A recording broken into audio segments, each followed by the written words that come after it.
Time for live and local sports talk. It's the Sam Bourquin Show. I'm ready. Give the show a call at 330-821-1310. Good call, meatball. Watch the Sam Bourquin Show on the AM1310 Facebook page, the Q92 YouTube page, and on X. This is the Sam Bourquin Show on AM1310 WDPN. Yeah, two experienced All-Stars went healthy as Tyson Curls. This team could be a sleeper next year as Tyson Sprague is good. Oh, boy. Put the ball in play. And a fly ball to right field to the wall. And clear the deck! Cannonball coming! Brandon Lau, it's granny time at Wrigley. Hit to right center. Cruz back. No chance. Base hit. Kingery scores. Cubs win. First pitch of the day. Ohtani is all over it. A towering shot in the air to right, and it is gone. Lots of first pitch strikes, total strikes. Fly ball down the left field line. That one's deep. That one's got a chance. And it's gone. Dylan Dingler, 2-out, 3-run home run on an 0-2 pitch. His year again. Rory is a rare repeat winner at Augusta.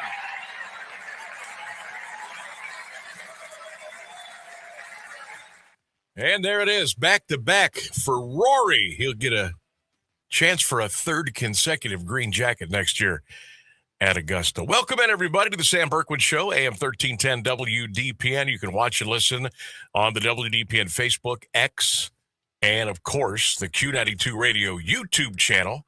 We are back in the saddle after a week away.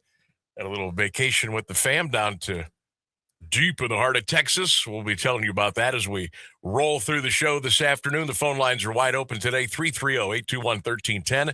That's 330-821-1310. Text line ready to roll too at 330-924-7088. And, of course, we get the chat room wide open on the Q92 Radio YouTube channel. It's up and ready to go. Sammy B here, Ryan Rainsberg on the other side of the glass. Jeff Mears in the AM 1310 WDPN newsroom, holding the fort down for you this afternoon. Little humid out there. I was just looking at some of the short-term, long-term weather nuggets for the next couple of days. And what I gathered was be on high alert for possible tornado activity for the next 2 or 3 days. So don't shoot the messenger. I'm just passing that along to you. So the humidity's up. You know what happens when that happens. So, yeah, be ready to dance at any time. Good to be back, though. It's good to be back in the chair. I understand that Rainsberg and Keller did a great job holding the fort down last week. Keller might not think so, but I think we both did a very good job. Got some good Keller especially. Got some good reports. So when I got back, so good stuff there. It's good to know that the things are in good hands when you take off for a little vacay. So I'm glad everything went well. We had a nice trip. We went down to Texas. We're on our ballpark, our stadium tour. And no, we're not putting on concerts. We're trying to go to as many baseball stadiums, ballparks as we can, with the hopes of someday maybe getting a chance to get to all of them by the time it's all said and done. But we have a long way to go. I think, what is there now? 30. There's 30 teams right now in Major Leagues. We've been to 10 stadiums now as we hit up Globe Life Park, home of the Texas Rangers, last week. It's one of those beautiful, new, stunning, state-of-the-art, amenity-laden baseball stadiums nowadays. It's got the roof on it, and thank the Lord, the weather was perfect. They had the roof open the night that we went to the game. They played the Seattle Mariners. The roof was open.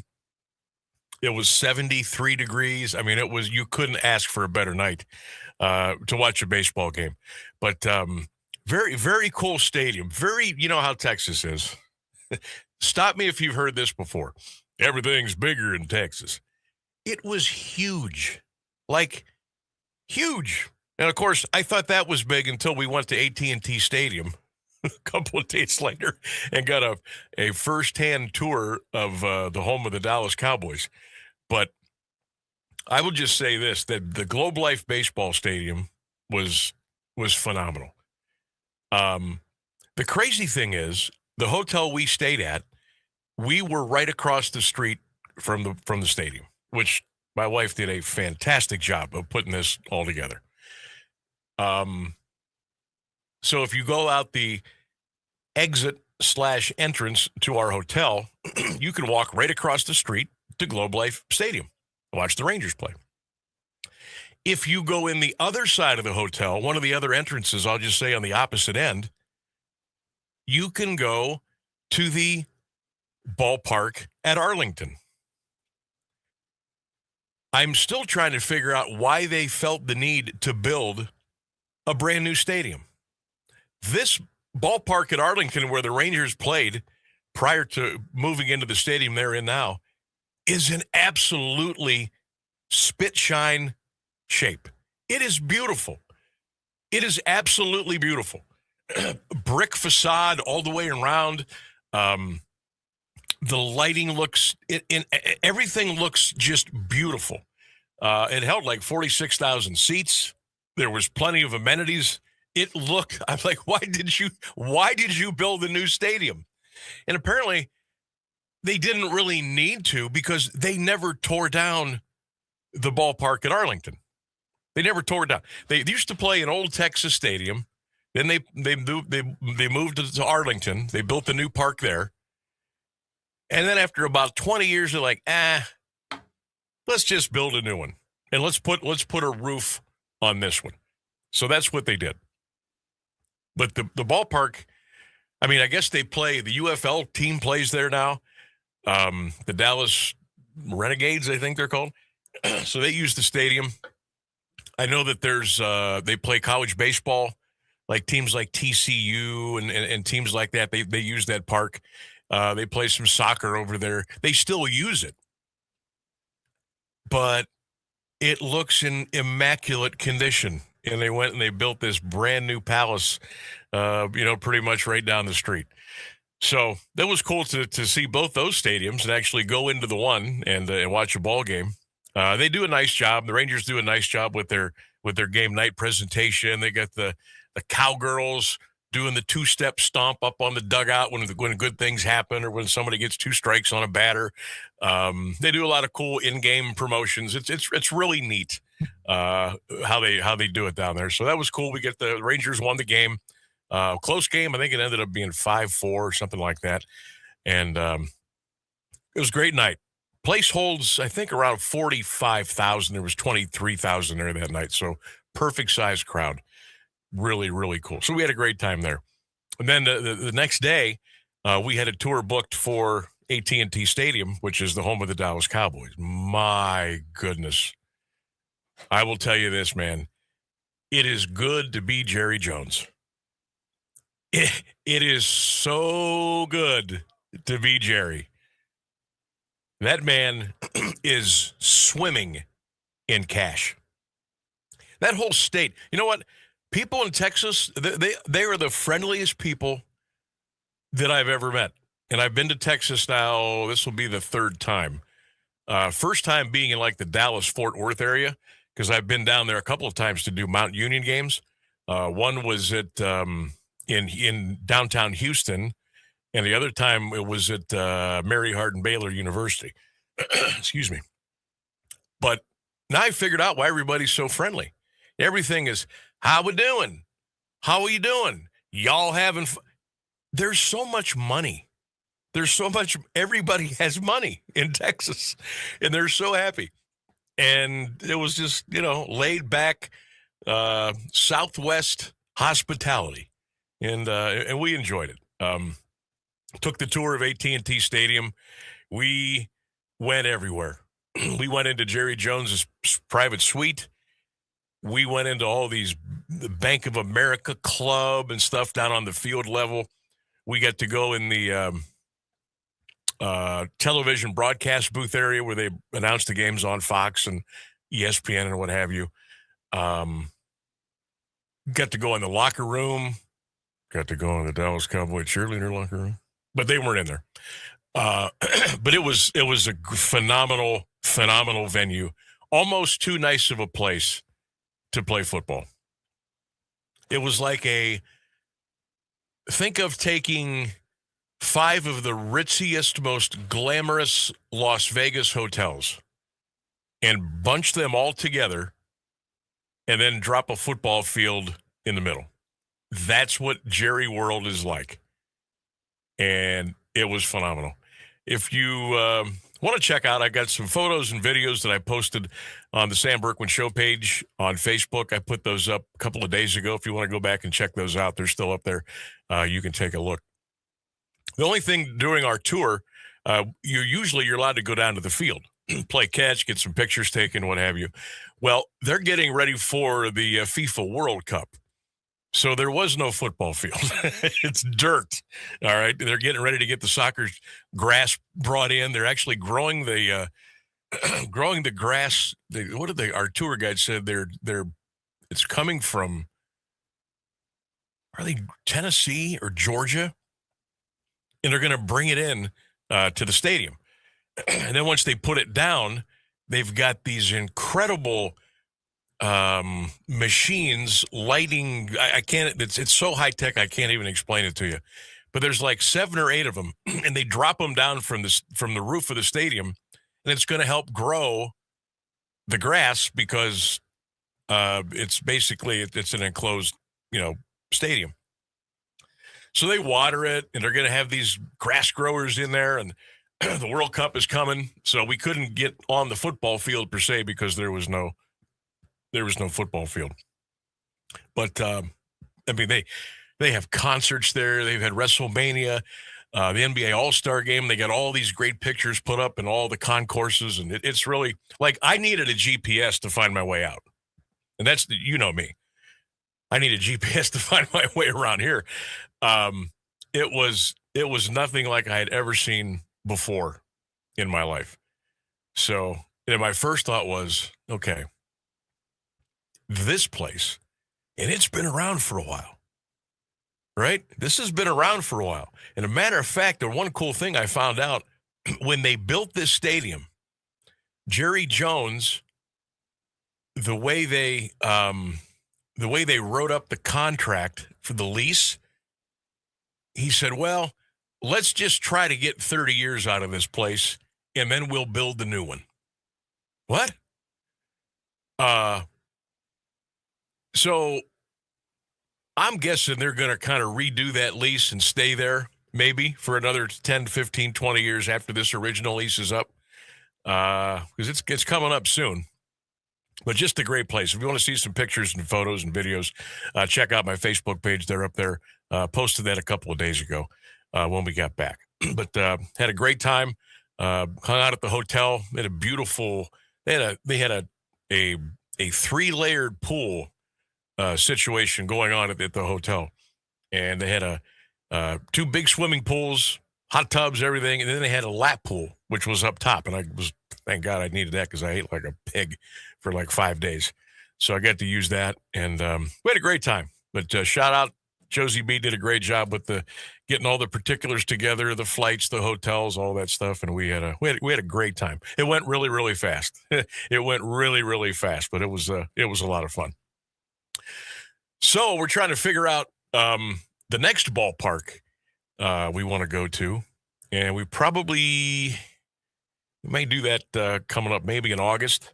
We do have our travel plans set for Vegas at the end of May.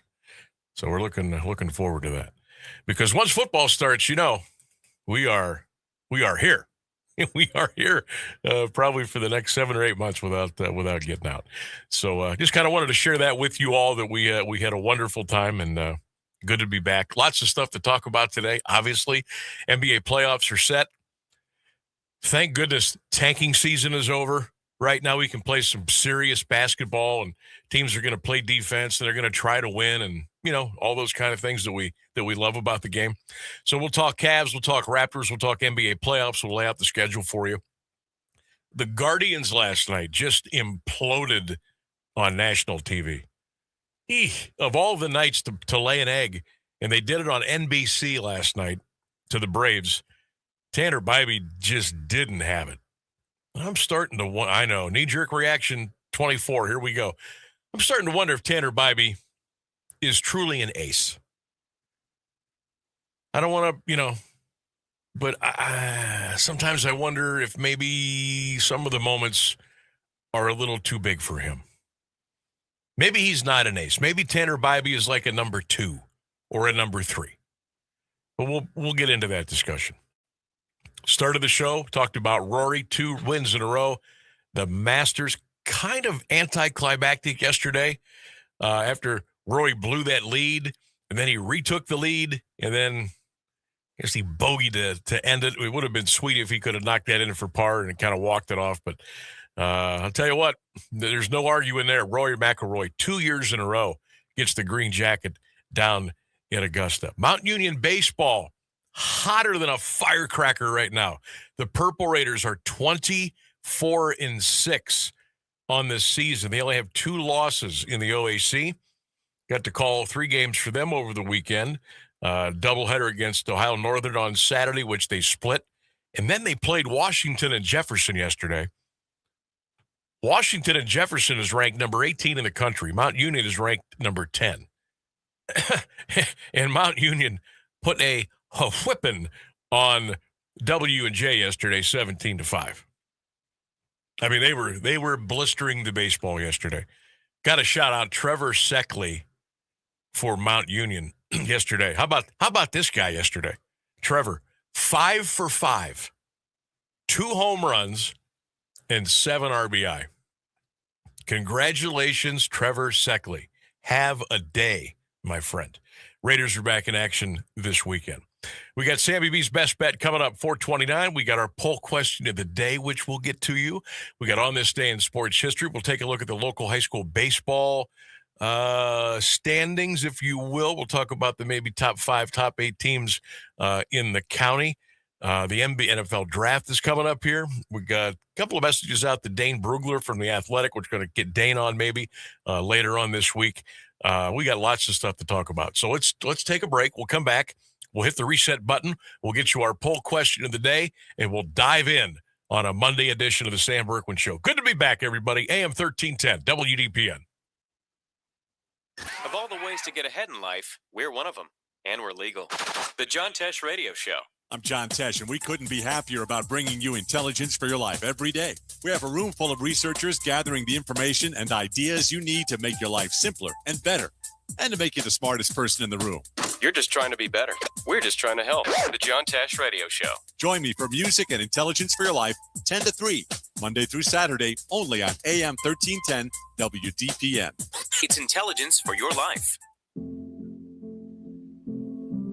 Kids across America are going to school hungry. Millions of kids every day. Hungry kids get sick more often and can struggle in school. It can be harder for them to focus and learn. But one simple thing can help change all of this for a hungry child in America. Good, healthy food and the energy it brings. With help from caring people across America, No Kid Hungry is providing healthy meals and hope to hungry kids so they can build better futures. We want to ensure that all of our kids have healthy meals every day. Thank you. Thank you for helping feed our kids. To learn more about ending child hunger in America, go to helpnokidhungry.org today. How's Tommy doing now? Much better. You said it was asthma? Yeah, he started with this cough and then he was wheezing. That's terrifying. Doctor said hidden triggers can make it worse. Things like dust, mold, and even pests. Pests? Yeah, droppings and allergens from cockroaches and rodents can seriously impact children with asthma or allergies. I had no idea. We're making sure our home stays pest-free. Don't let pests put your family's health at risk. Visit pestworld.org to learn more. A public service message from the National Pest Management Association.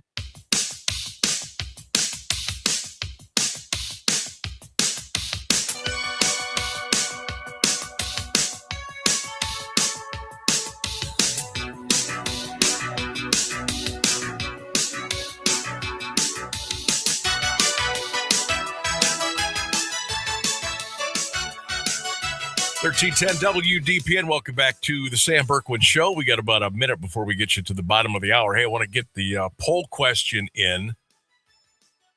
Poll question today. I thought maybe the day after the Masters, this would kind of be apropos. So that's what we're going to go with, all right? Today's poll question, if you could play a round of golf with any PGA player, past or present, who would it be? If you could play a round of golf, 18 holes, with any PGA player, past or present, who would it be? Lots of great answers have already come in. Leave your comments on the Q92 Radio YouTube channel in the chat. You can call in 330-821-1310. You can also leave your comments on the Sam Bourquin Show page on Facebook, AM1310 WDPN. If you could play a round of 18 with any PGA Tour player, present day, in the past, who would it be? Let us know. I think we'll have a little fun with that today as well. All right, we got the news. We got the weather coming up. Stick around. Much, much more to come. 1310 WDPN. The latest news and the current Alliance area weather forecast are up next on AM 1310 WDPN. Good afternoon. It's 3:30. President Trump says that the U.S. military will be imposing their own blockade on the Strait of Hormuz after talks between the U.S. and Iran fizzled over the weekend. According to the Trump administration, the U.S. will be targeting vessels utilizing Iranian ports. ABC News Chief Global Affairs Correspondent Martha Raddatz says Iran has already threatened to target U.S. ships in the area. The U.S. military says the blockade will be enforced against vessels of all nations attempting to enter or exit Iranian ports in the Strait of Hormuz.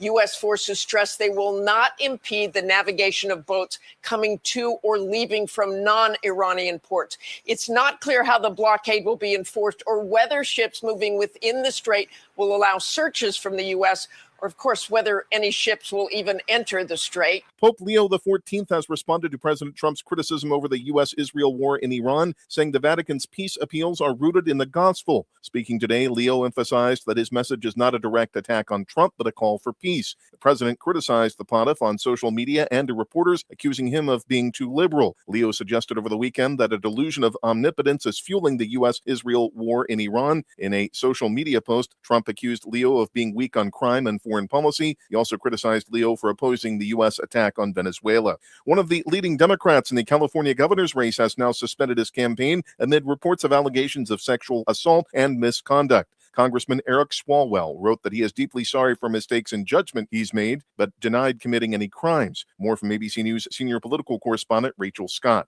Swalwell's bid for governor was in peril after at least 4 women accused him of sexual assault and inappropriate behavior to the San Francisco Chronicle and CNN.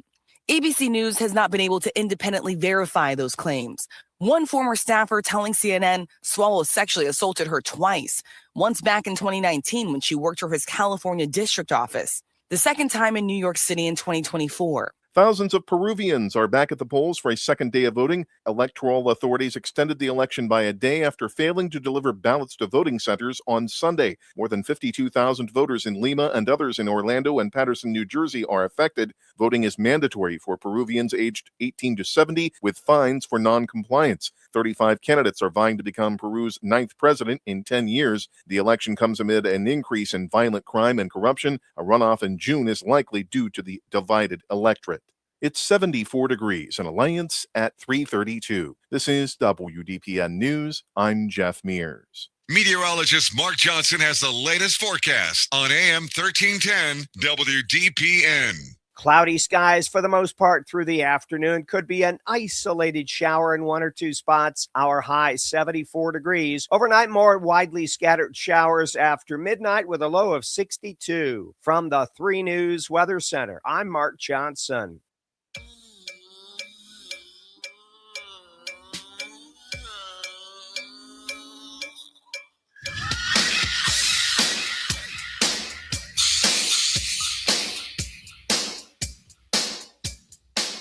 $1310 WDPN, welcome back to the show.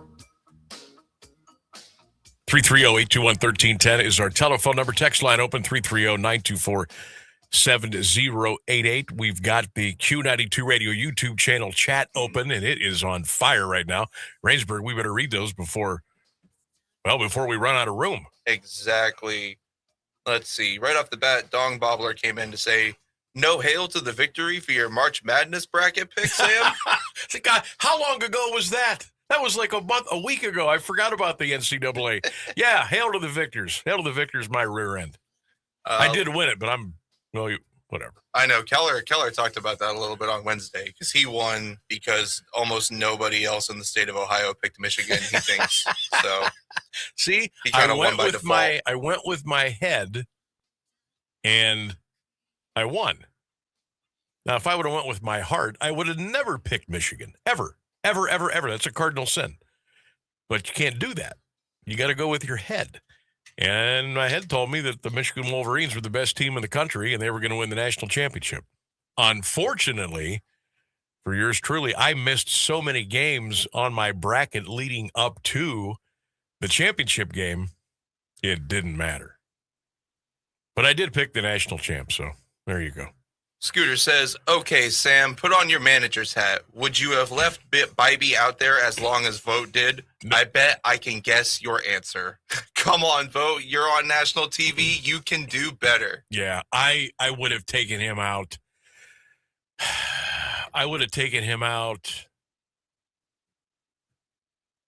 Jeez. Put it this way. I wouldn't have left him out there as long as Vogt did. Now, I don't know if that was a send the message thing to Tanner to get your stuff together. You're the ace of the team. We got your back. But, son, you better figure it out. Maybe that was one of those moments. Maybe it was a moment of, hey, we're just starting a road trip. You know, Atlanta with 3. Now they're moving on to St. Louis. Maybe you didn't want to chop into the bullpen too early.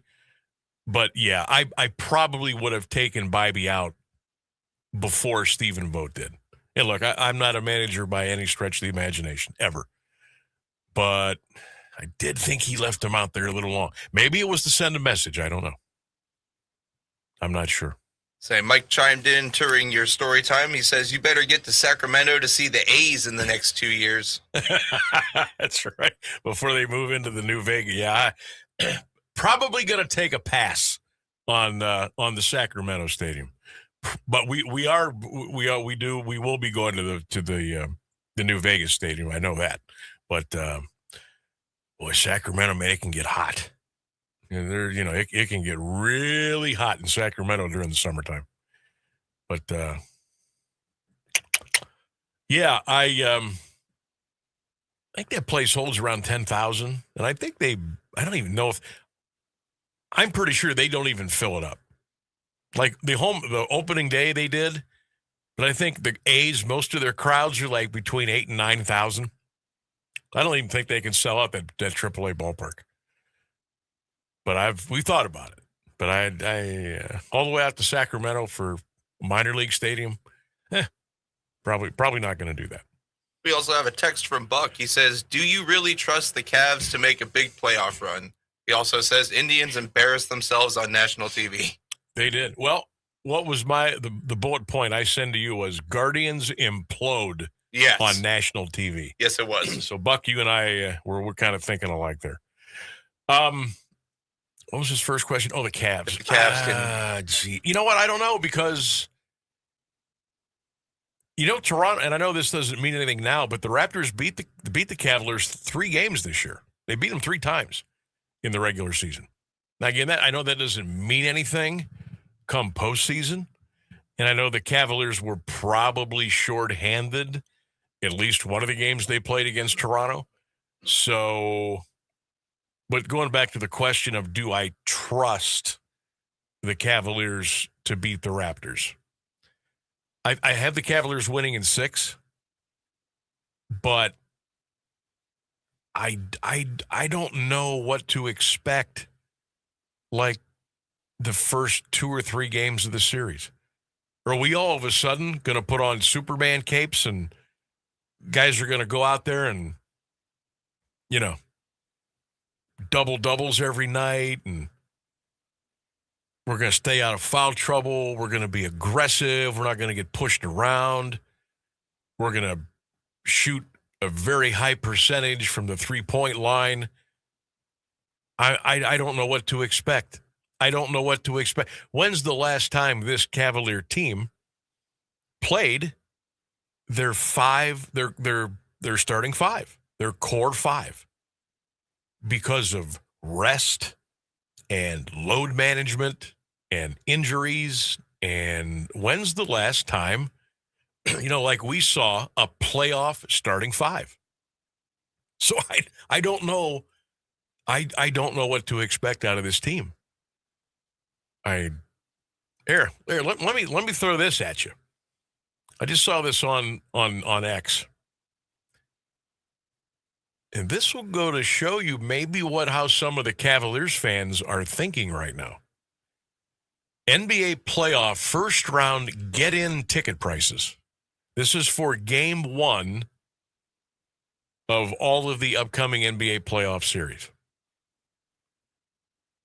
Hawks-Knicks, $369.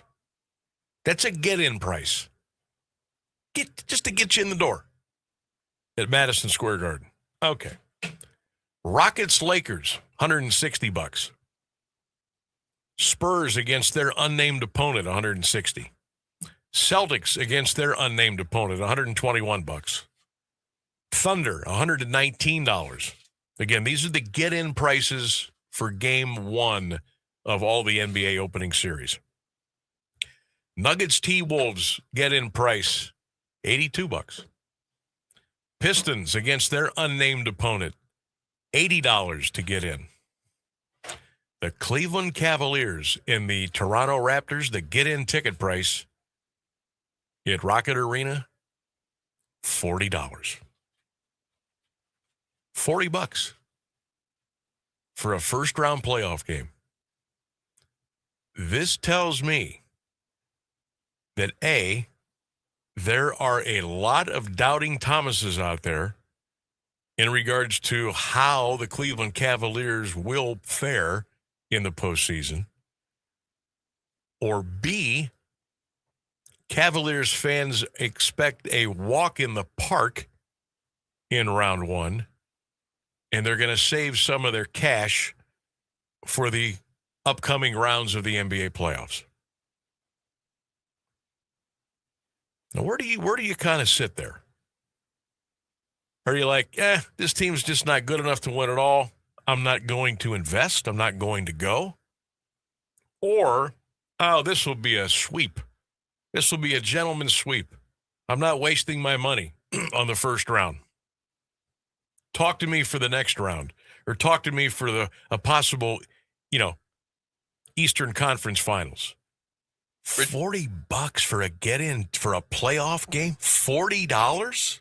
Richard on YouTube points out, he says, Cleveland is much cheaper to live in than most of those cities. Detroit is the number 1 seed. No big deal. I'm going to push back on that a little bit. Yeah, I could agree with that. I'm going to push back on that a little bit. Like Madison Square Garden, that makes sense. Those are going to be expensive no matter what. Yeah, you're looking at $400 just to get in there. Now, I will say this. And this hurts.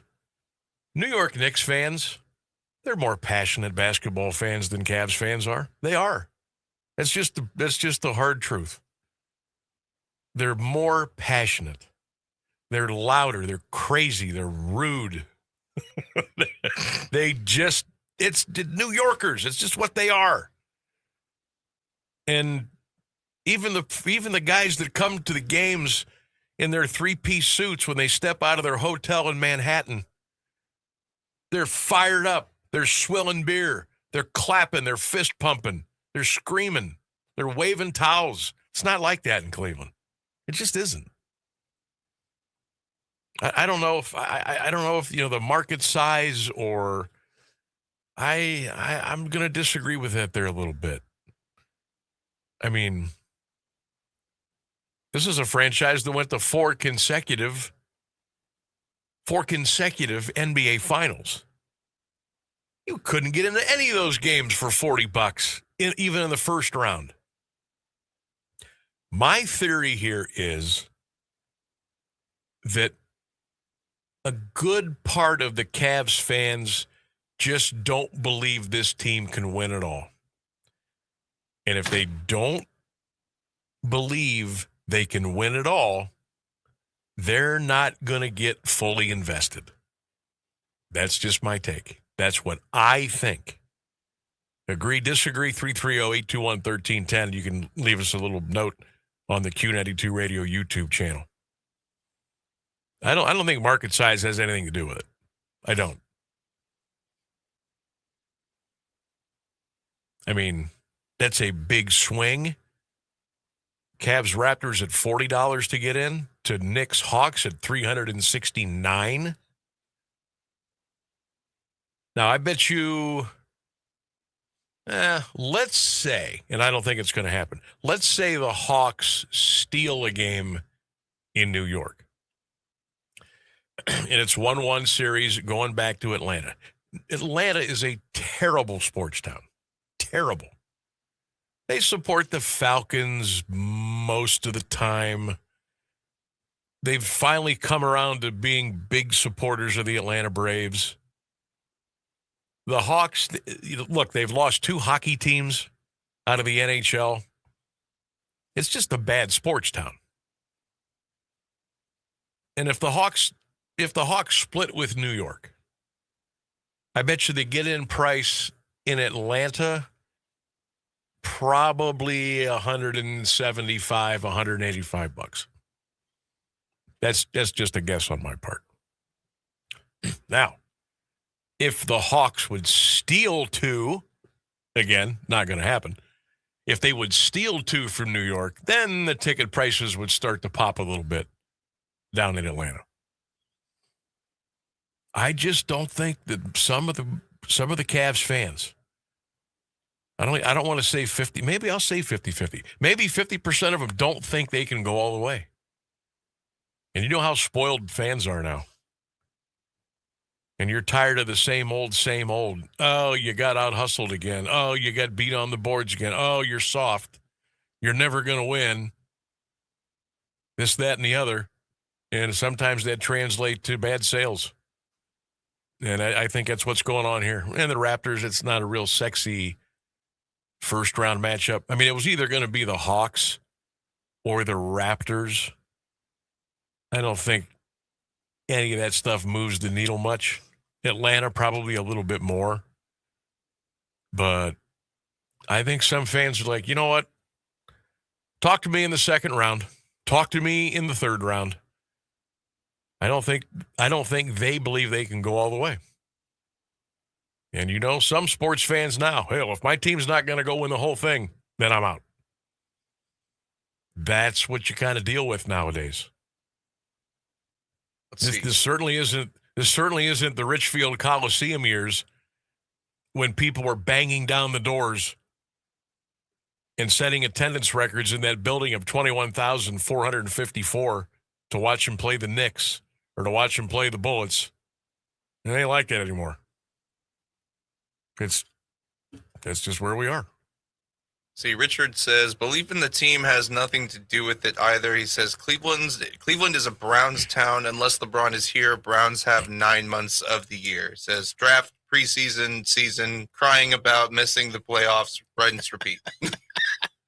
It's not. You just made my point. Richard just made my point. Sometimes I kind of grow a little irritated about that particular line. Cleveland's a Browns town. It always will be. Yeah, I find that a little frustrating too. I find it frustrating because what? They haven't won anything since 1964. And they certainly don't offer you any hope towards that either. Not the way that they run their business. No. So the fact that people can still look me in the eye and say, Cleveland is always going to be a Browns town. How? Why? What reason? 1964. Mic drop. 1964. That's all I need to say. Your NBA team just won a championship in 2016. Broke the curse. The baseball team, for as rigidly as they are run, post Dick Jacobs era, has been pretty competitive. You know, we got to a couple. 95, 97. Been close a couple other times. Like how they run their business or not, and I don't. They compete. They win. They make postseason runs. But it's always going to be a Brownstown because you haven't won anything since 1964. You've won nothing. Zero. Zip. Nothing. Someday I'm gonna devote a whole show to that. And I'm just going to come out with one question at 10 minutes after 3 o'clock, and I'm just going to let it run until 6. Why is Cleveland still a Brownstown? I'm going to ask one question, and that's all we're going to do for the whole day. I'm not sure when I'm going to do that, but I'm going to do it. I would love to hear all the reasons. Why? Because you'd probably get a ton. Yeah. You'd get the homer reactions from the people with the orange and brown glasses on that don't see what's going on. Then you'd get the middle of the road Browns fan, and then you would get the fans that can't stand them and have since moved on to give their backing to other teams, a la the Pittsburgh Steelers, the Detroit Lions, the Buffalo Bills, what have you. But yeah, this will be and always has been a Brownstown. I mean, Indians won World Series a long time ago, 1920. And then they won in 48. And then they got swept in 54. It took a while for them to get back. But Browns, a couple AFC championship games, and you couldn't get by Denver. That's about it. Not much to hang on there. I'm pretty solid at this point that the only way I would consider becoming interested in the Browns again is if Haslam's just sold the team to literally anybody else. You're not alone. Yeah. There's a lot of folks out there that probably feel that. I feel that way. They're the only roadblock. They're the biggest roadblock. Like, it's amazing, And again, I'm gonna revert back to our family trip to Texas last week, and we stayed in Arlington. We flew into Dallas Fort Worth, but we stayed in Arlington, and to see how the Cowboys are just like the Dallas Cowboys can do no wrong. And again, when's the last time they won a Super Bowl? It's been a very long time. Very long time. Oh, yeah. The Cowboys being America's team is probably the funniest thing in the NFL. And, people still, and I got to have a lot of just cool, laid-back conversations with people at AT&T Stadium, people on the streets in Arlington, people at the Rangers game, people at the hotel. They're like, well, it's just who we are. And look, you got the Dallas Mavericks, who have been to a couple of NBA championships. They won one, okay? You got the Texas Rangers, who just won the World Series a couple of years ago. You've got a very, very competitive NHL team, the Dallas Stars. And you got the Houston Astros, a couple hours down the way. You got the Houston Rockets a couple bit down the way. You got the Houston Texans a couple hours down the way.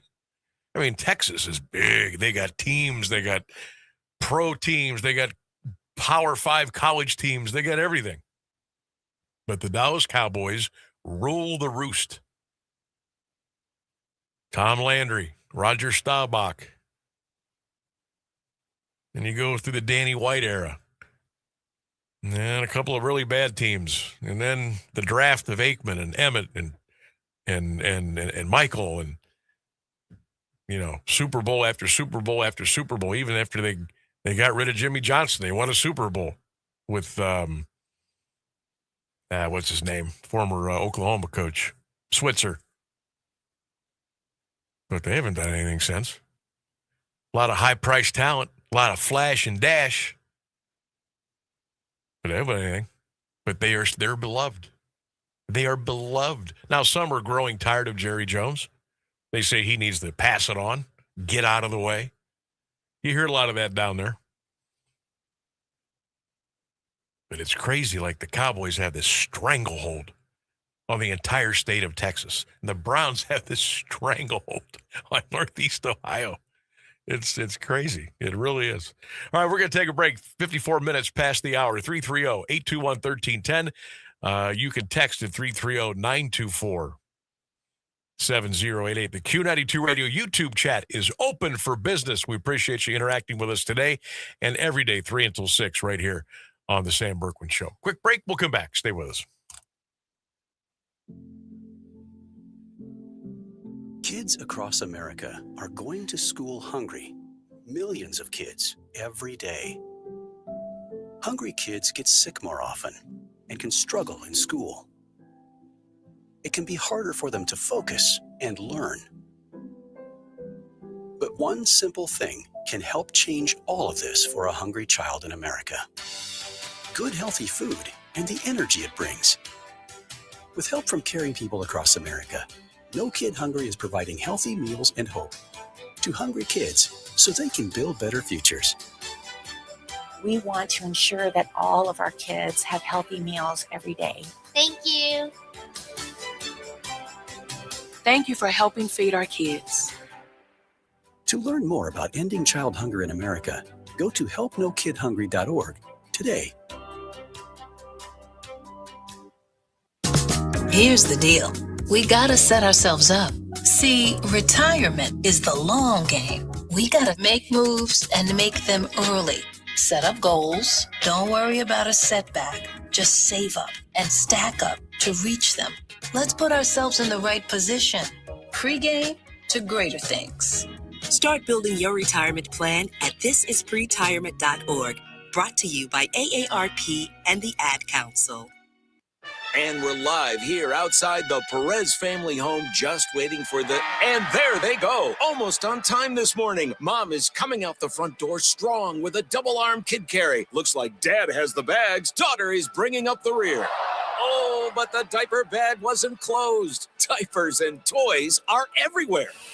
Ooh, but Mom has just nailed the perfect car seat buckle for the toddler. And now the eldest daughter, who looks to be about 9 or 10, has secured herself in the booster seat. Dad zips the bag closed, and they're off. But looks like Mom doesn't realize her coffee cup is still on the roof of the car. And there it goes. Oh, that's a shame. That mug was a fam favorite. Don't sweat the small stuff. Just nail the big stuff, like making sure your kids are buckled correctly in the right seat for their age and size. Learn more at nhtsa.gov/the right seat. Visit nhtsa.gov/the right seat. Brought to you by NHTSA and the Ad Council.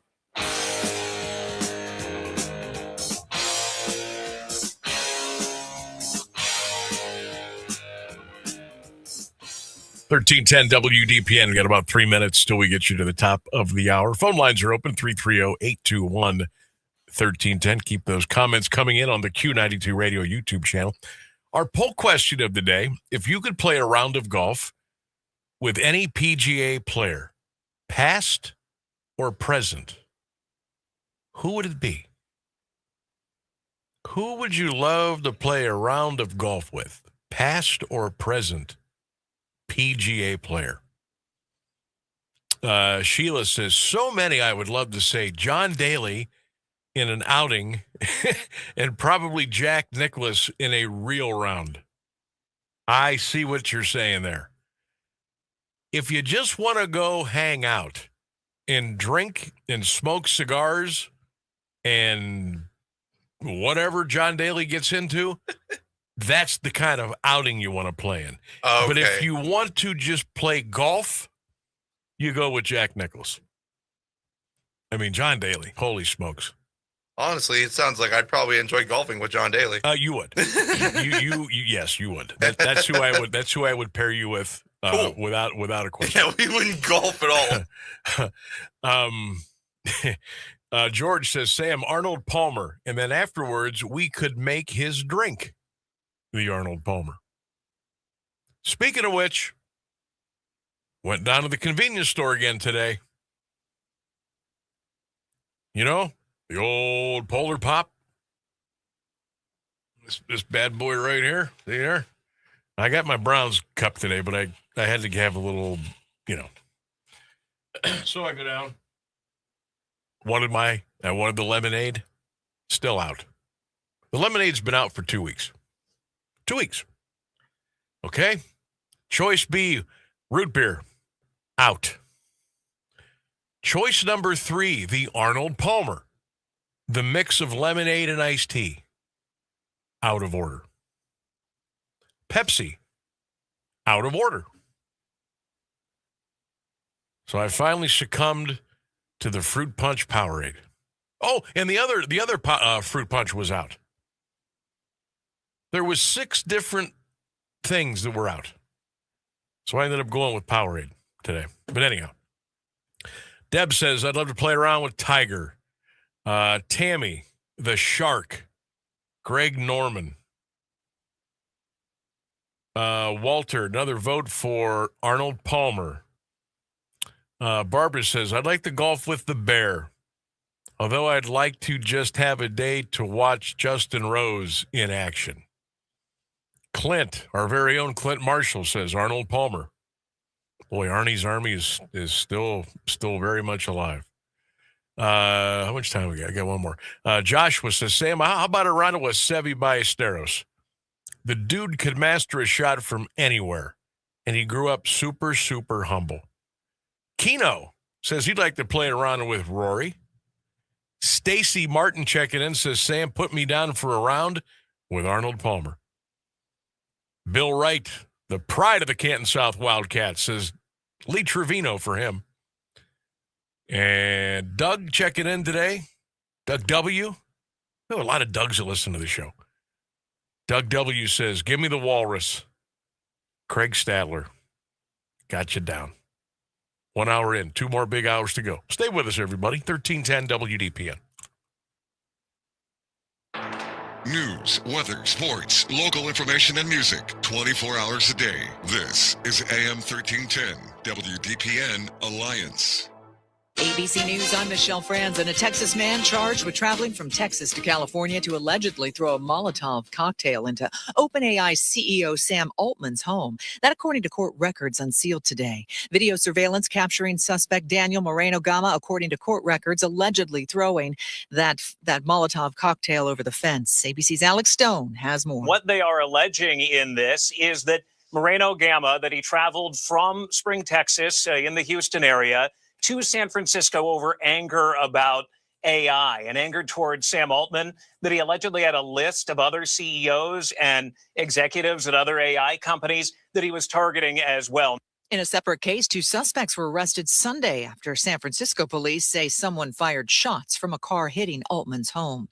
President Trump says the U.S. military is imposing their own blockade over the Strait of Hormuz after talks between the U.S. and Iran broke down. This is ABC News. Did you hear? Allstate car insurance now costs even less. So when you bundle with home, you can save even more. Check Allstate first to bundle and save with a new lower auto rate. You're in good hands with Allstate. Not available in every state. Only applicable for new auto insurance business. Rates will vary by several factors, including how you purchase the policy. Potential savings may vary. Allstate North American Insurance Company and Affiliates, Northbrook, Illinois. Staples presents That Was Easy. So I own a coffee shop, and I wanted to label everything with our logo. That's ambitious. Cups, boxes, bags. Ooh, that'll add up. Not at all. Because right now, Staples prints custom labels for 30% off. 30% off? That's shockingly affordable branding. Yep. Now our logo and URL are seen all over town. Brand your business for less at Staples. That was easy. Shop Staples in store, online, or in the app by 442 unlock. Exclusions apply. Visit staples.com/print for details. Now, the latest Alliance area news from Jeff Mears on AM 1310 WDPN.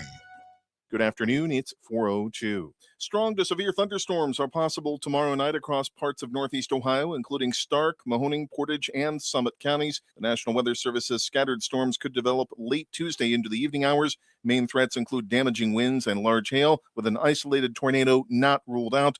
Mark Johnson has the complete forecast coming up.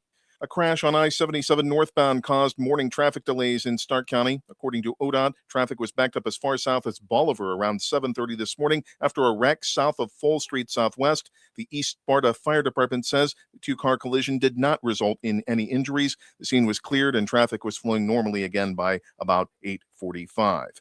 A Canton woman is due in court tomorrow following her arrest Saturday in an alleged domestic dispute. Police say 36-year-old Desiree Bradley was taken into custody in Canton in connection with an incident involving her live-in partner. On Saturday, Bradley allegedly used a knife to injure the victim and then resisted officers by using her weight to delay being placed in a cruiser. She is charged with felonious assault, domestic violence, and resisting arrest.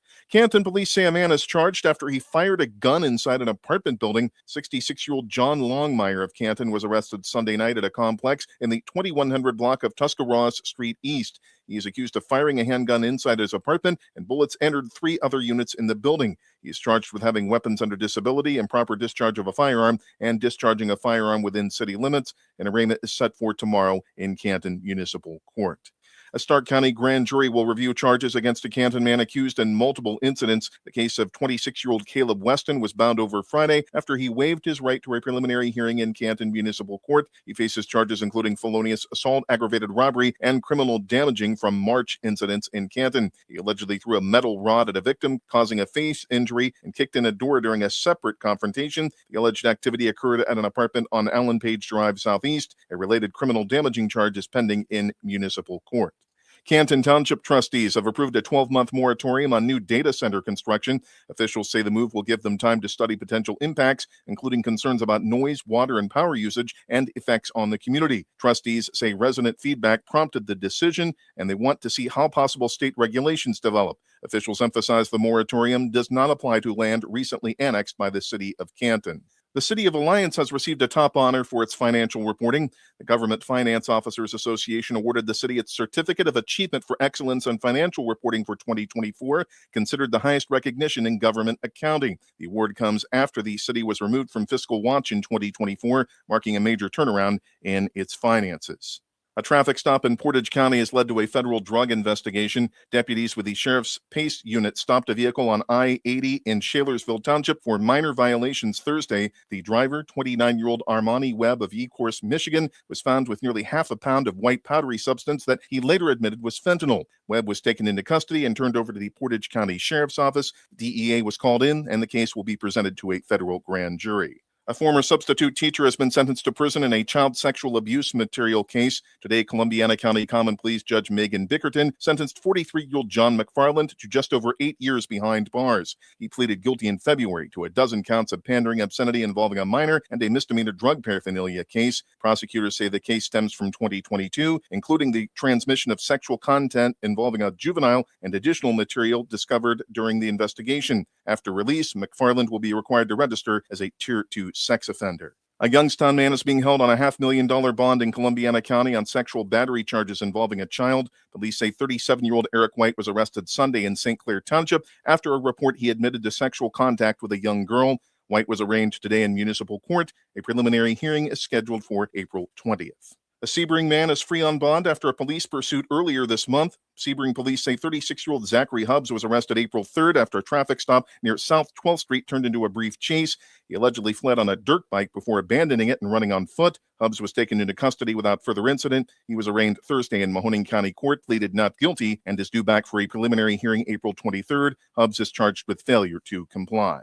The Mahoning County Coroner's Office says the death of a man in a Boardman house fire has been ruled accidental. 47-year-old Steve Soriano died from smoke inhalation and burns after a fire February 10th on the 3900 block of Reicher Avenue. The blaze started in the living room, but investigators say the exact cause could not be determined due to the condition of the home. The report notes an overloaded electrical breaker was found, and neighbors reported no signs of foul play. Police in Warren are investigating after a postal worker reported being shot at with a pellet gun while delivering mail Saturday. Officers say the incident happened on Sheridan Avenue Northeast, where the worker reported a masked man on a red ATV opened fire. Postal worker was struck several times but was not injured. A second ATV was also seen in the area.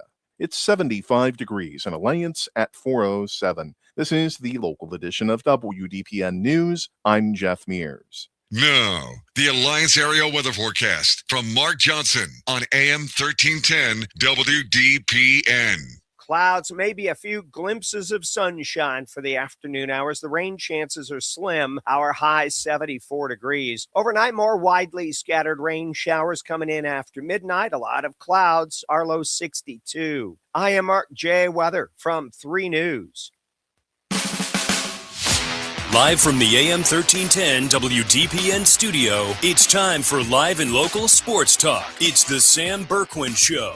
I'm ready. Give the show a call at 330-821-1310. Good call, meatball. Watch the Sam Bourquin Show on the AM 1310 Facebook page, the Q92 YouTube page, and on X. This is the Sam Bourquin Show on AM 1310 WDPN. Had 2 experienced All-Stars went healthy as Tyson Curl. This team could be a sleeper next year as Tyson Gray is good. Oh, boy. Put the ball in play and a fly ball to right field to the wall. And clear the deck! Cannonball coming! Brandon Lau, it's granny time at Wrigley. Hit to right center. Cruz back. No chance. Base hit. Kingery scores. Cubs win. First pitch of the day. Ohtani is all over it. A towering shot in the air to right, and it is gone. Lots of first pitch strikes, total strikes. Fly ball down the left field line. That one's deep. That one's got a chance, and it's gone. Dylan Dingler, 2-out, 3-run home run on an 0-2 pitch.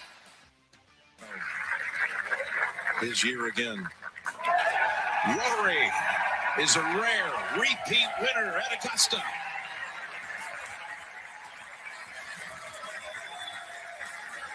Big weekend of sports. Lots going on in the golf world, Major League Baseball, NBA. Lots happening. Welcome back to Hour 2 of the Sam Bourquin Show. Good to be with you, everybody. Good to be back after our little family vacation last week. Deep in the heart of Texas. Had a wonderful time, and good to be back in the chair. Sam Bourquin here, Ryan Rainsberg on the other side. We'll be with you until 6 o'clock tonight. 330-821-1310. 330-821-1310 is our telephone number. You can call anytime. You can text 330-924-7088. And you can also leave your comments on the Q92 Radio YouTube channel in the chat. And you can watch and listen to the show live there. You can put your comments in there. And we will certainly read those and make you a big part of our show is what we'd love to do here between 3 and 6, Monday through Friday on AM 1310 WDPN. Beautiful day outside. Beautiful day.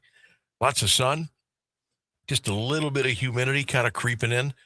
Could have some active weather, though, the next couple of days, so be on the alert for that. So, Rainsberg, I got to ask, how did things go last week? It was good. I heard some good. I got some good reports, but was yeah, we had fun. What did you see? And I was talking to Keller when I came in today, and he says, "Man, did you get out of here at the perfect time?"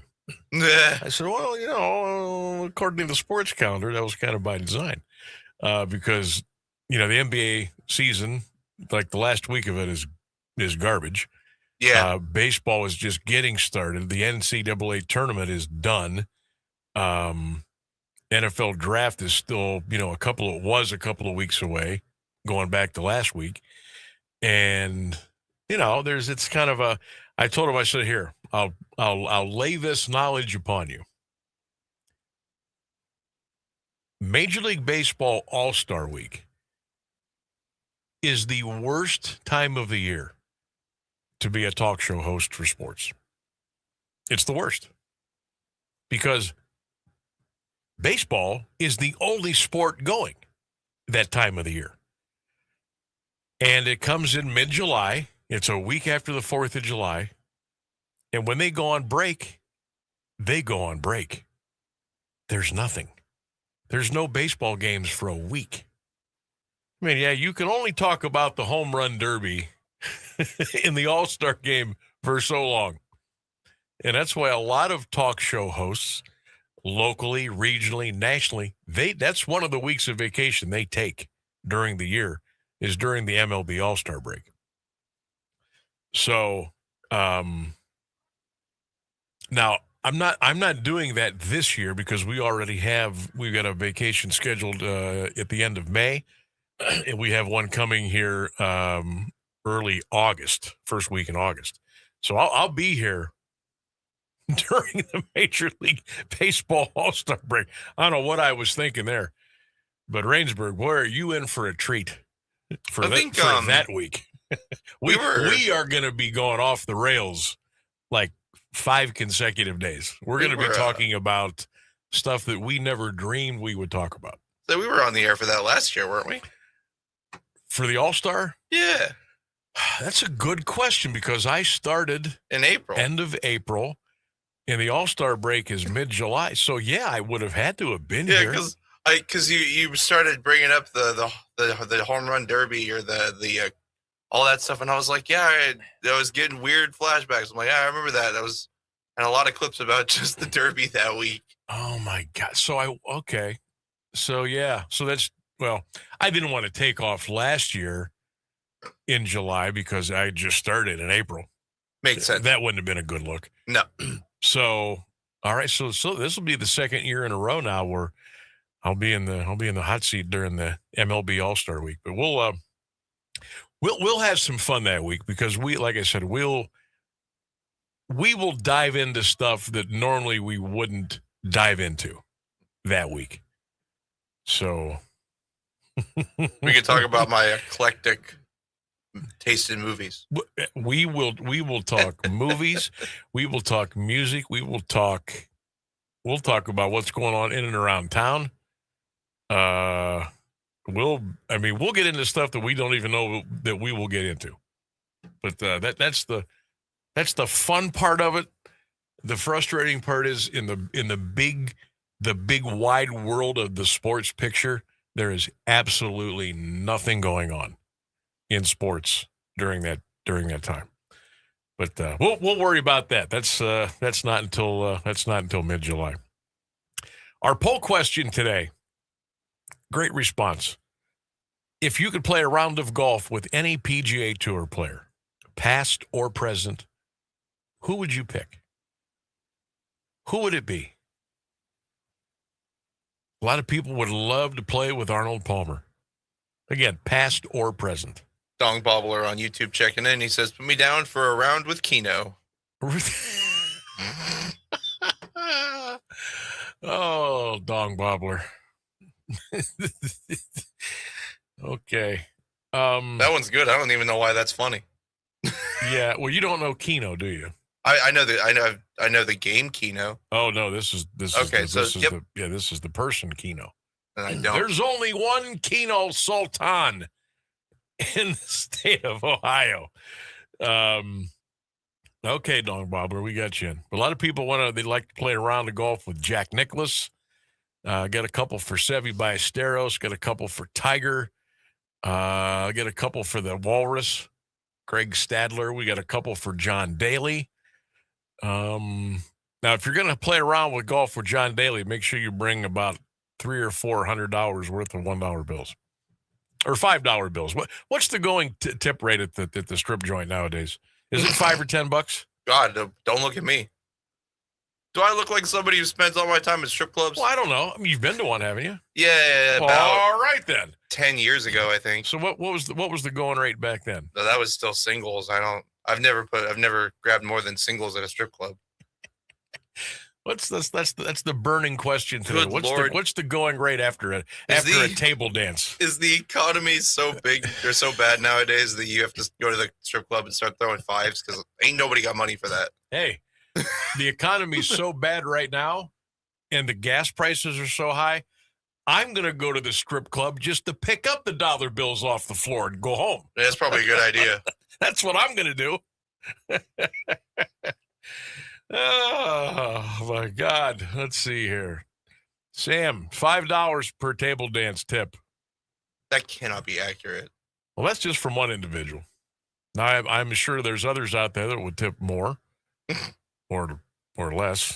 Scooter. If you try to give a girl, I think, less than $5 after a 3-minute table dance, she's probably going to smack you. She's going to ask for more money because there's no way it's only $5. Yeah. There's no way. I feel like because I think a lap dance was like $20 the last time I went. I feel like. Oh, I bet that's more than that now. That's got to be. Maybe it was less than that. Especially they would used to. Listen to me. Oh well, I was young back then. Who cares? They would. It was like the hook, line, and sinker. You know, how much for a dance, Tessa? And Tessa would say, 40, 25 goes to the house. I get 15. Okay, Tessa. And then about halfway through, you can have another one for an extra 15. They just keep you going and going until they take all your money. But geez, Louise. But yeah, if it keeps getting like this, I'm gonna start going to these places, and I'm just gonna go walk in and go up to the stage, or go look on the floor, and see if I can find dollar bills sitting around. I'm just gonna take them up. I'm gonna neatly stack them, and I'm gonna put them in my pocket, and I'm gonna slither out the back door. That's what I'm going to do. That's how I'm going to fight the economy right now. That's what I'm going to do. And then I'm going to take those dollar bills and $5 bills. Maybe I'll get lucky and find a 10 or a 20. And I'm going to go right to the gas station. Fill it up. Regular. Today was a good day. 330-821-1310. 330-821-1310. Let's see. Some of you want to play a round of golf with another one for Sevy. Oh, you got another one for Happy Gilmore from Scooter. Happy Gilmore. Not a lot of people want to play a round of golf with Rory. Should I read into that? No, seriously. Do people not like him? Do they not like his personality? They think he comes off as, a little arrogant. I've never met Rory. I don't know him personally. I don't know. I could. It doesn't feel like he's as much of a household name as Tiger Woods always was. You know what I mean? Because I know nothing about golf, and I always knew about Tiger Woods, but until recently, I really didn't know who Rory McIlroy was. Yeah, Rory's a pretty big name, but he was kind of a bigger name because he couldn't win the Masters. Like that just always eluded him. But now he's won 2 in a row. And look, he's won some tournaments too elsewhere. He's won, But but I just get this feeling that I think there's a group. I think there's a group that love Rory, and I think there's a group that they could just take him and leave him. That's kind of what I'm getting here. Another vote for Tiger. Another one for Greg Norman. Arnold Palmer. Lee Trevino got a vote. This doesn't work, Buck, but I'm super with you. He wants to play a round of golf with Bill Murray. Oh, gosh. Not a PGA Tour guy, but that would be a hoot. That would be incredible. Yes. I don't care. I would love to just sit in a waiting room with Bill Murray for 10 minutes. Yeah. That would be incredible. That would be, boy, he's getting up there. Oh, I know. You know what, though? He still goes to a lot of Cubs games. He'll show up at some NBA games. He's still out there. He's a big sports fan. Another one for Craig Statler, Chichi Rodriguez. Another one for Arnie. We got our first one here. Jean Wackerly. Jean, hope you are well. She says Scotty Scheffler. That's the first one we've had for Scotty Scheffler today. Fuzzy Zeller. got a couple. Another one for John Daly. Another one for Tiger. Another one for Greg Norman. If you could play a round of golf with any PGA pro, past or present, anybody on the tour, who would you want to play golf with? 330-821-1310 or get your comments on the Sam Bourquin Facebook page, 1310 WDPN, or you can leave your comments on the Q92 Radio YouTube chat. Another one. Ooh, Gary Player. Okay. All right. Another one for the Golden Bear, Jack Nicklaus. Justin Rose. Ooh, Payne Stewart. I have not seen that one. Vicky, thank you so much. Oh, God bless Payne Stewart. Another one for Savvy Ballesteros. A lot of golf fans out there. There really are. And I know, thus, I had the question for today, the day after the Masters. But there's so many people that love golf in our area. We used to have so many great courses. We've lost quite a few. We still have a lot of great ones around. But yeah, people love to golf. They love to watch golf. They love to talk about it. A little anticlimactic with the Masters, though, yesterday. It just, I think if Rory would have, if he would have finished with that par in that last putt, it would have been a much more of a grandioso, great cinema from the TV. But he missed that, and then he had to kind of step over it and then just tap it in, and that was it. Still a great moment. But, kind of had it in the bag there by then. But I'll tell you, the Masters is just, it's just so cool. I've never been, probably never will get to, unless, I get real lucky. I know some of you that are listening right now, some of you that are listening to this show right now have been to the Masters. You've either been to the practice round or you've been to Saturday or Sunday. You've walked along Amen Corner. You've taken in all the beautiful, scenery at Augusta. It's just so cool. There really is nothing like the time window on Sunday afternoon of the Masters between 6 and 7:30. There's nothing like it. And just, CBS just does such a wonderful job, and some of the great voices they've had over the years, calling the action, Jim Nantz for so many years, and guys on the different holes, Vern Lundquist, and just, there's just nothing like it. It just goes so quick. Boom. Done. I can't wait for it to come around again. And could Rory get 3 in a row? Well, that'd be something. Let's take a break. Sam Bourquin Show, 1310 WDPN. America, our military is sacrificing for our freedom. Please take time to remember our men and women fighting overseas. This salute is courtesy of Wisman's Apex Tree Service in New Franklin, where they specialize in residential and commercial tree removals, proper pruning, and tree maintenance. Call 330-807-8398. That's 330-807-8398. Like them on Facebook and visit them online at apextreeohio.com. Wisman's Apex Tree Service, on the air, saluting our troops. For 75 years, the Muscular Dystrophy Association's voices have thundered through the halls of Congress. For 75 years, we've willed the impossible into existence. For 75 years, the MDA community has pushed the science, shifted the narrative, and established the field of neuromuscular medicine. And until that day, when this is all a thing of the past, you couldn't stop us if you tried. Join us and celebrate 75 years of breakthroughs at MDA75.org. Dad's gonna be far side good. What should I do with my dress? Do the wiggles. Slate's coming in. What does it feel like when you're down or having a bad day? It feels sad, like you just don't want to do anything. All my little emotions in my head is just running crazy. I don't know what to do. As a teacher or coach, do you ever feel overwhelmed supporting kids' mental health? I had never experienced players being so down that they can't even participate. He's just in tears in the huddle. I didn't know what to do. Teachers need tons of help. Kids Mental Health Foundation offers educational materials to help guide conversations with our students. It's so important that we are constantly educating ourselves. It's the same as the CPR class to me. We're trying to save a life here.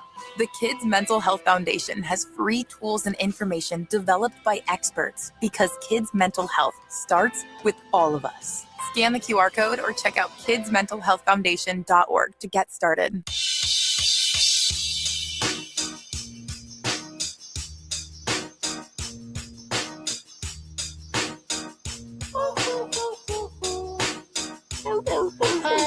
Right. 1310 WDPN. Welcome back to the Sam Bourquin Show. Well, your host at his first day back just completely trampled over Sammy's best bet. We'll get that to you when we come out on the other side of the news here around 4:35 or so. I haven't done it for a week. I didn't know if you guys were going to do. I wanted to hear if you guys did best bet and how Keller's record was. No, Keller. So you took a pass on that Keller one. Huh? came right out of the gate and he said, yeah, I don't do that. I have no idea what I'm doing. Do that.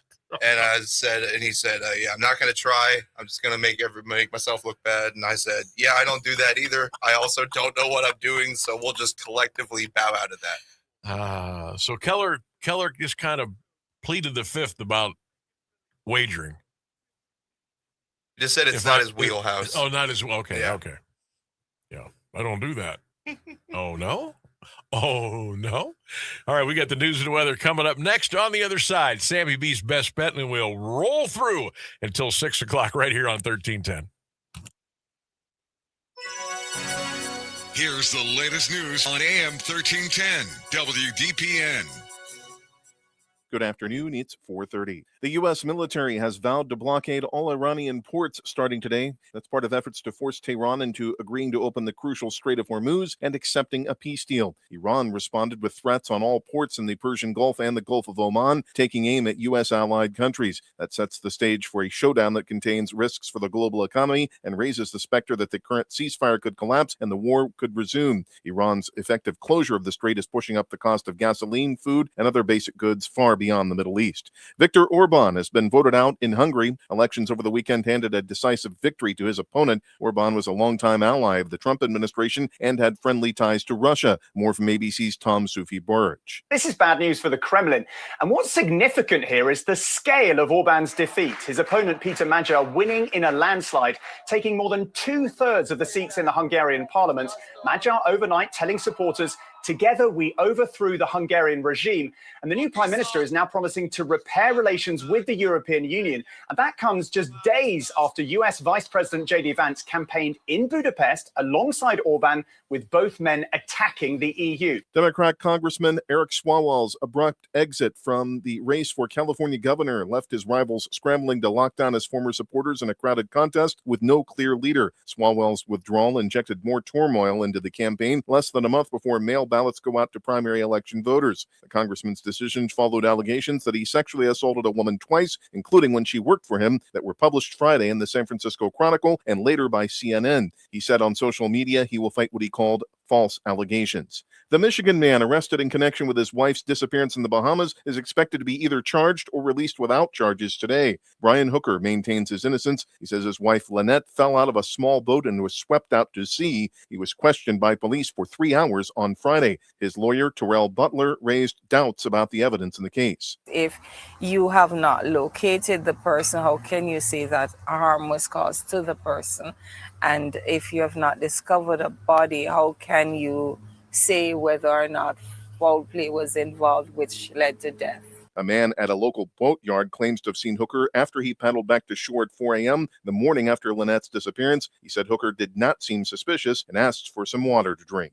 It's 74 degrees in Alliance at 4:32. This is WDPN News. I'm Jeff Mears. Here's Mark Johnson's forecast on AM 1310 WDPN.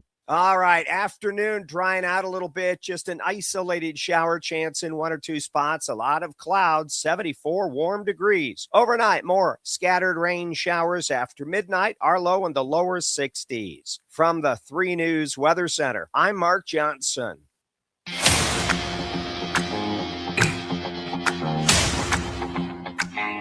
All right, it is time for Sammy's Best Bet. We normally do it for 29 here on the show. I ran a little bit late getting to it, so here we go. Time to get back in the saddle. I mean, geez, it's been a week. Watch me lose like the next 10. All right, we're gonna go. We're gonna go Major League Baseball, obviously. And I was looking at some of the pitching matchups tonight, looking at some of the team matchups. A lot of pitchers that were going today have no earned run average, which scares me a little bit because it could be their first start. It could be their second start. They could be just coming up from it could be a spot start. I didn't want to fool with that. I looked at some totals. I looked at a couple of sides. I looked at the Rangers and A's. Thought about maybe going over there in that Mickey Mouse ballpark out there in Sacramento. But all roads lead back home. And we're going to go with the Cleveland Guardians tonight and the St. Louis Cardinals. And I'm a little nervous about this, but I'm going to go over 7.5. I'm going to go over 7.5 with the Guardians and the Cardinals. Gavin Williams on the mound tonight for the Guards. He's 1-1 at a 2.04 ERA. Matthew Liberatore, no record, but a 3.38 ERA. These guys are both strikeout machines. I don't know what I'm thinking here.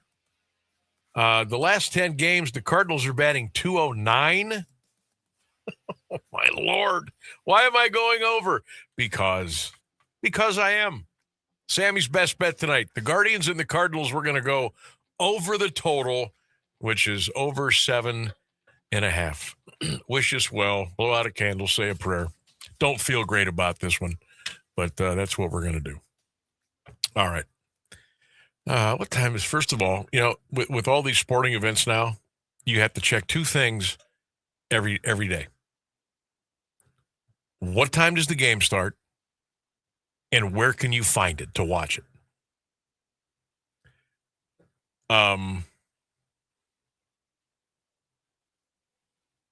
This past weekend, I think the Guards, we got home late Friday.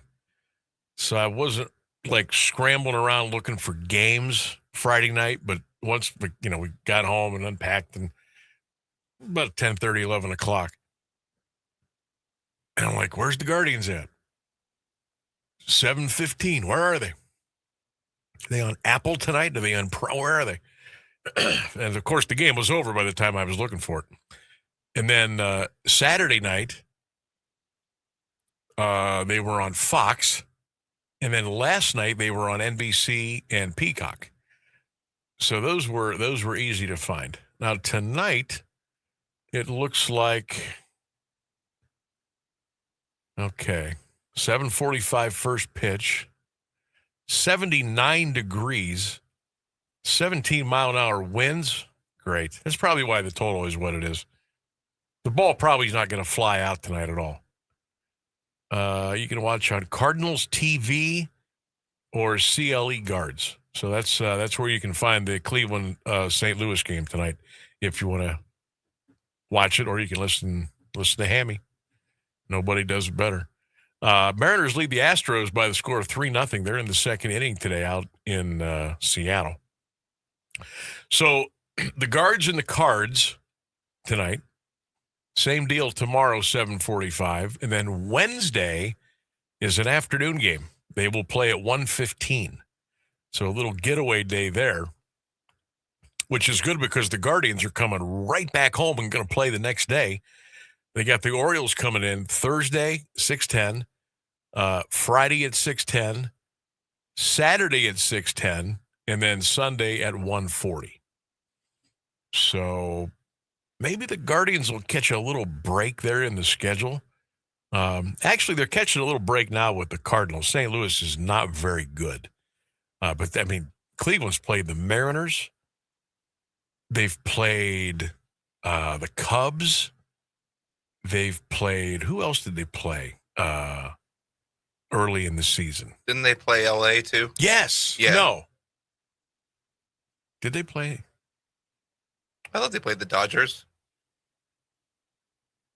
I think they did too. My gosh, my memory is just.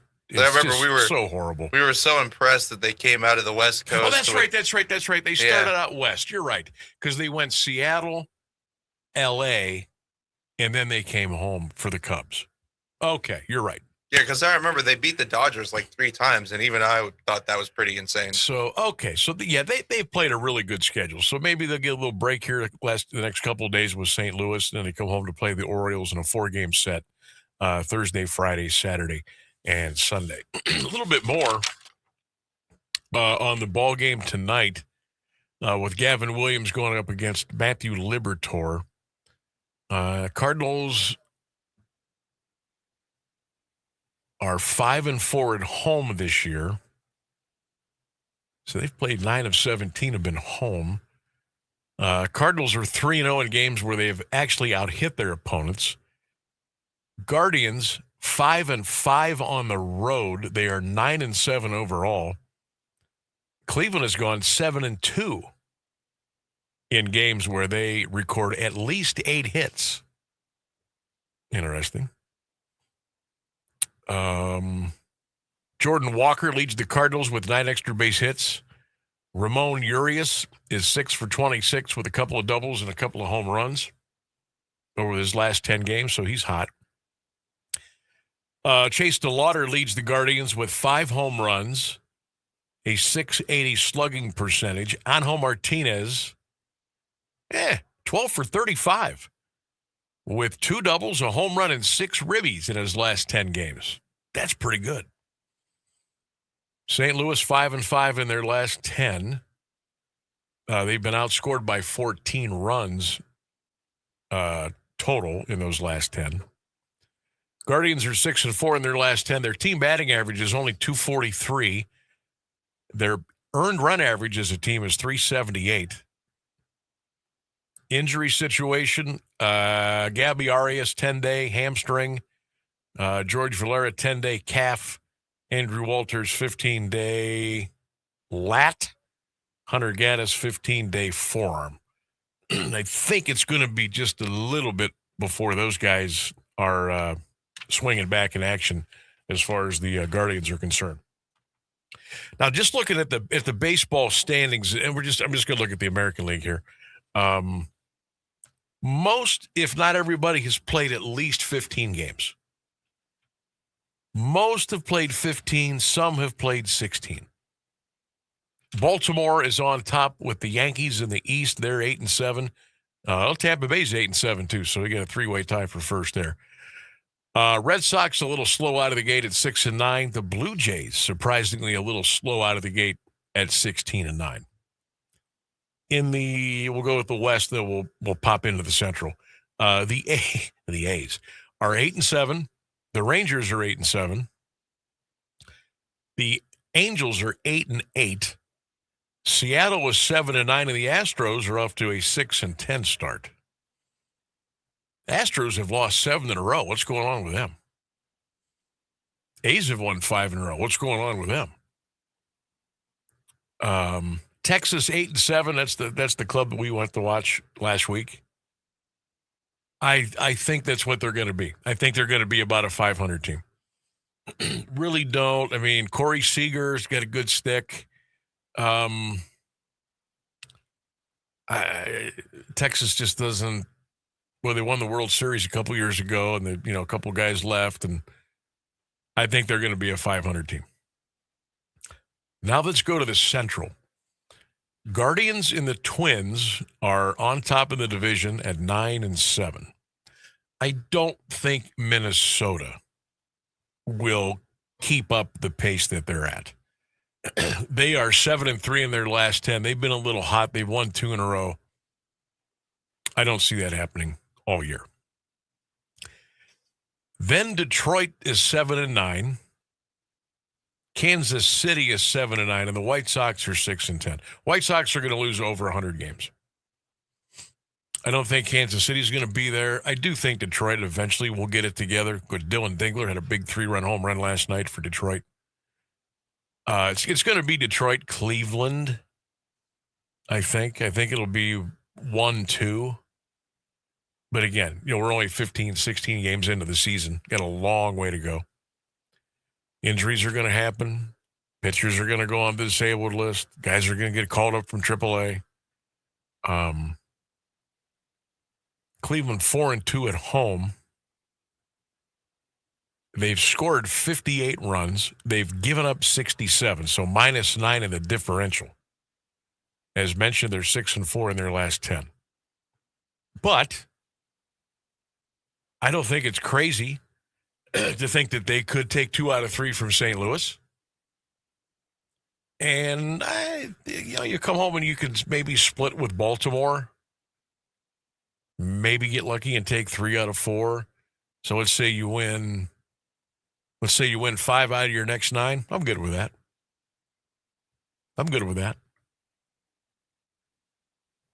That would get you to, record of 14-11, 14-12. Still not to the quarter pole yet. I would go with that.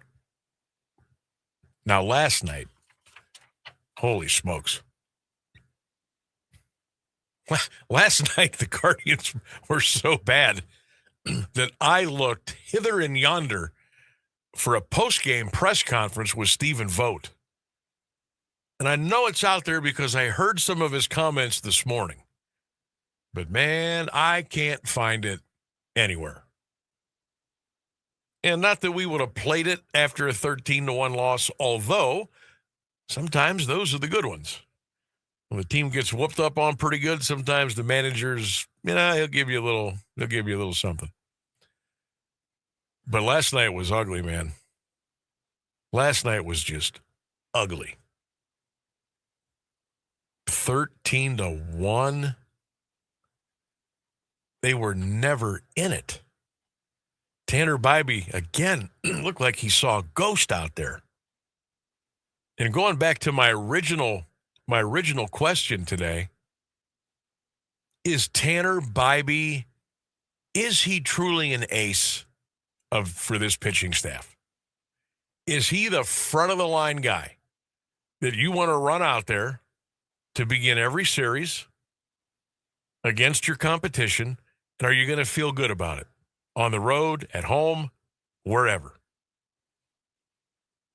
I mean, 4 2/3 innings last night. 11 hits. 8 earned runs. Struck out 4, walked 1. For the love of Pete, the Braves had 19 hits last night. 19 hits.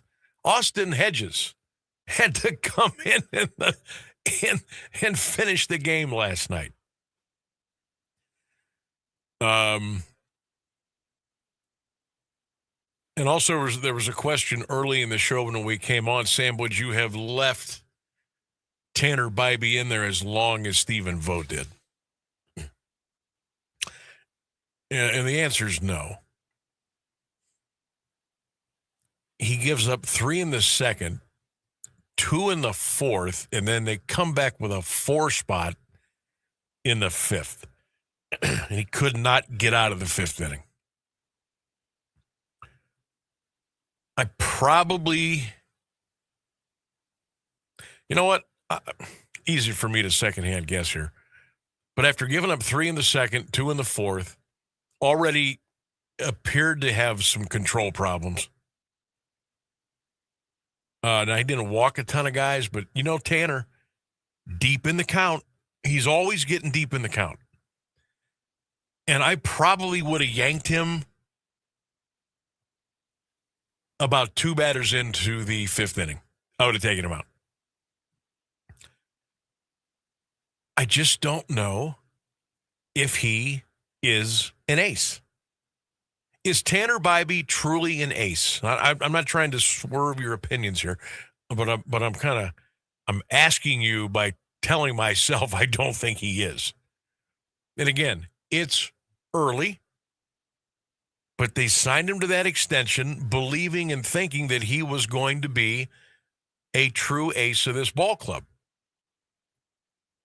And I just don't know if I've seen enough of the. I use the phrase bulldog mentality because I always think about Oral Hershiser. He was the bulldog. I just don't know if that's who Tanner Bybee is. He's fiery. Remember, he got into it last year in the dugout with Vogt when he was coming off the mound. And I think he got into a little scrape with somebody in the Guardians dugout, and Vogt had to come over and tell him what for. So he's got that switch. I don't know if that translates to the switch that I want with my starting pitcher on the mound. And never mind in high stakes games. I mean, a playoff game, a wild card game. I mean, this was a Sunday night in Atlanta in May. Now, granted, national TV, NBC, the bright lights, all the, but he didn't look comfortable last night. Didn't look like he belonged as an ace of the staff. Now, look, do we just chalk that up one bad night in Atlanta? Okay. Well, let's see what happens now the rest of the way. Now, I give you these numbers. On the season, 18 and a third innings. His earned run average right now is 6.38. He's struck out 18. He's walked 6. That's not the numbers of the ace of a rotation.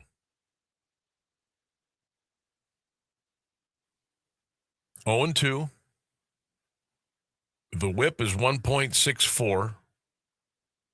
13 earned runs. 24 hits. This is a little disturbing, too. In 18 and the third innings, he's given up 4 home runs. That's not ace material. That is not ace material. Is Tanner Bybee an ace? How long should he stay at the top of the rotation? Do you have faith in Tanner Bybee to turn it around? Am I overreacting here a little bit? Hey, it's 18 innings. We got a whole season to go. He'll figure it out. Or do you think about, maybe flip-flopping? Maybe put Gavin Williams in there as the number 1. Maybe you move Bybee to number 2. Maybe you move him to number 3. I'm not saying send him down to the minors to get work in. Not yet. But I just don't think he's quite. I don't think he's quite living up to what the Guardians thought he was going to be, and maybe what we thought he was going to be. So far, not so good. So far, not so good. Parker Messick, pretty good. Gavin Williams, pretty good. Slade Ciccone, That 5.75 ERA is a little scary for me. Joey Cantillo, pretty good. And then you're into the pen. Allard, Armstrong, Sabrowski, Smith, Festa, Holderman. Folks, I think we need another starting pitcher. I know we need a couple of bats. We knew that. Didn't address it. I think maybe we, if you're serious, and when I say if you're being serious, I mean you want to go, we'll go in a World Series. I think we might need another start. Like right now, Messick is the best pitcher we have right now. Gavin Williams is right there. I would say those two are 1-2, 2-1. Slade Ciccone, I love his attitude and mentality, but man alive, sometimes he just hangs the ball over the plate, and it goes a long way. Joey Cantillo, I like. I just don't know if he is durable enough to go the whole year and be, super duper productive. Like, he's a really good spot start guy. Man, as much as we talk about the Guardians and the pitching and the rotation and the farm system, and that was a strength of ours, developing pitchers. I'm starting to think that we still might need another arm for the rotation. But my question is to you, is Tanner Bybee an ace? Is he truly an ace of this staff? After going through some of those numbers I just went through, I think the answer is no. But we'll give him a little time. It's only May. 330-821-1310 is our telephone number. The chat room is open in the Q92 Radio YouTube channel. We'll step aside and come back with more on 1310 WDPN. Do you have trouble getting in and out of the bathtub? Are you afraid you'll slip and fall entering or exiting a tub? Safe Step walk-in tubs can transform your bathtub from an area of concern to a calming refuge. Call them today at 1-800-498-2098 and save $1,600. Safe Step walk-in tubs and showers are proudly made in Tennessee and offer an ultra-low step-in, avoiding that difficult climb over a traditional bathtub wall. They also offer a variety of therapeutic benefits that may help soothe your aching muscles and joints, increasing your mobility, boosting your energy, and improving your sleep. Safe Step walk-in tubs are designed to easily fit your existing tub space and are often installed in as little as one day. Just dial 1-800-498-2098 today to save $1,600 and receive a free shower package. That's 1-800-498-2098 for a free no-obligation consultation and to save $1,600. Safe Step walk-in tubs. Safety never felt so good. Imagine the hospital experience. There's a constant parade of serious doctors, countless tests, and a serious diagnosis. Scary surgeries are followed by painful recoveries. You're in the hospital for days, weeks, months.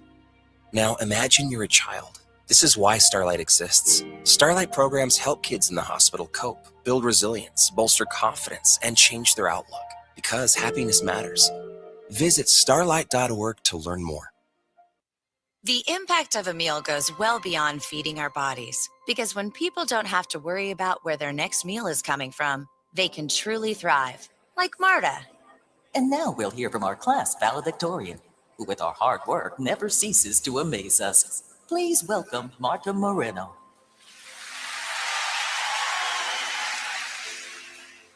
And Alex.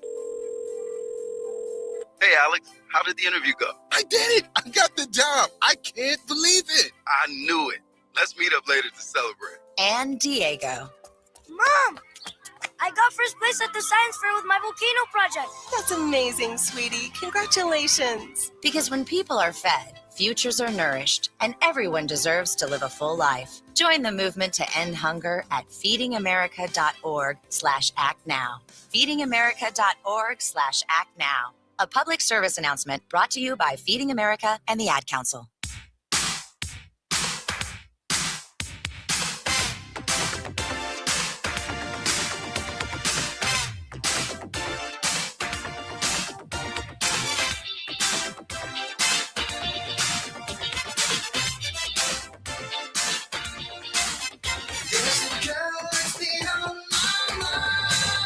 Ah, yes.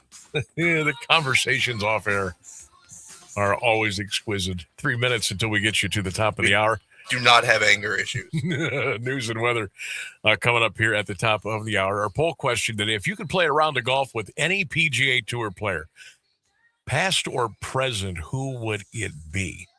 Lots of votes coming in today for John Daly, Tiger. Nobody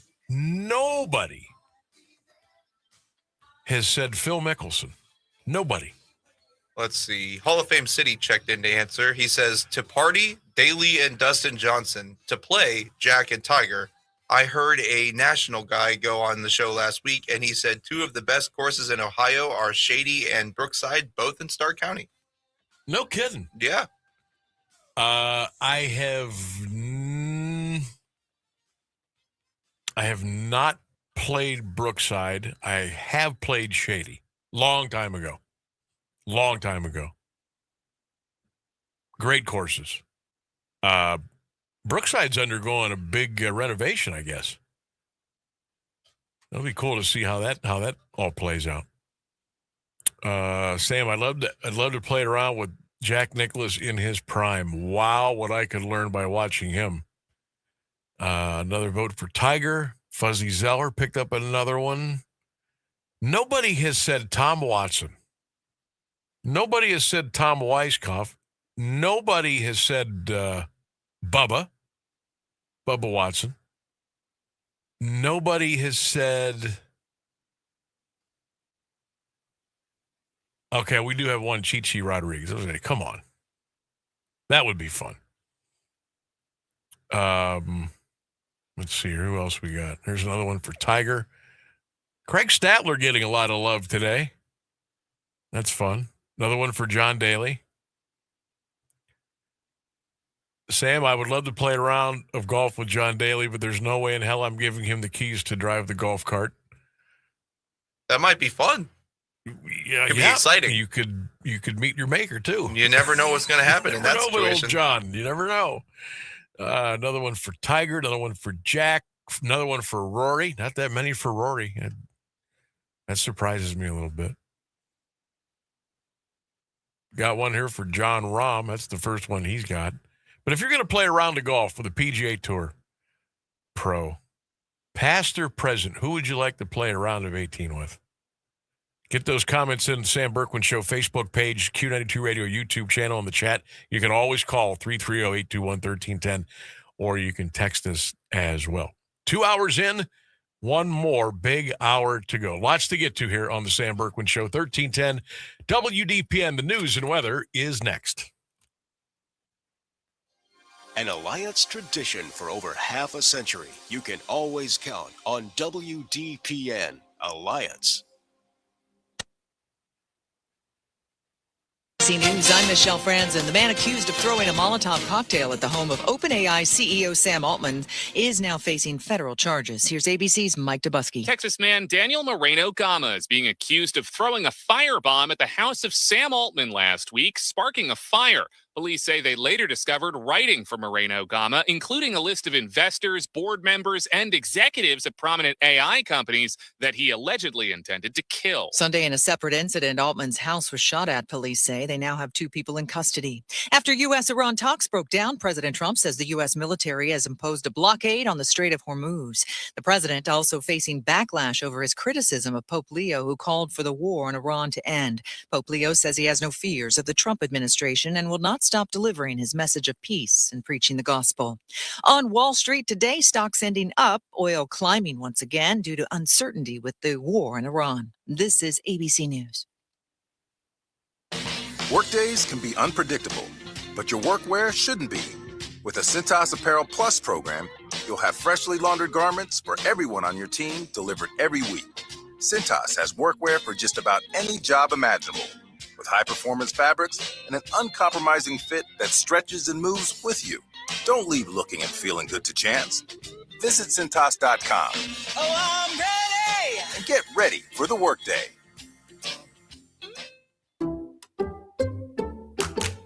You like saving money, right? We all do. That's why Allstate just lowered the price of car insurance. Not, but wait, there's a catch. Lower. Actually lower. So if you're shopping around or just want to see how much you could save, check Allstate first for a new lower auto rate that could save you hundreds. You're in good hands with Allstate. Not available in every state. Only applicable for new auto insurance business. Rates will vary by several factors, including how you purchase the policy. Potential savings vary. Allstate North American Insurance Company.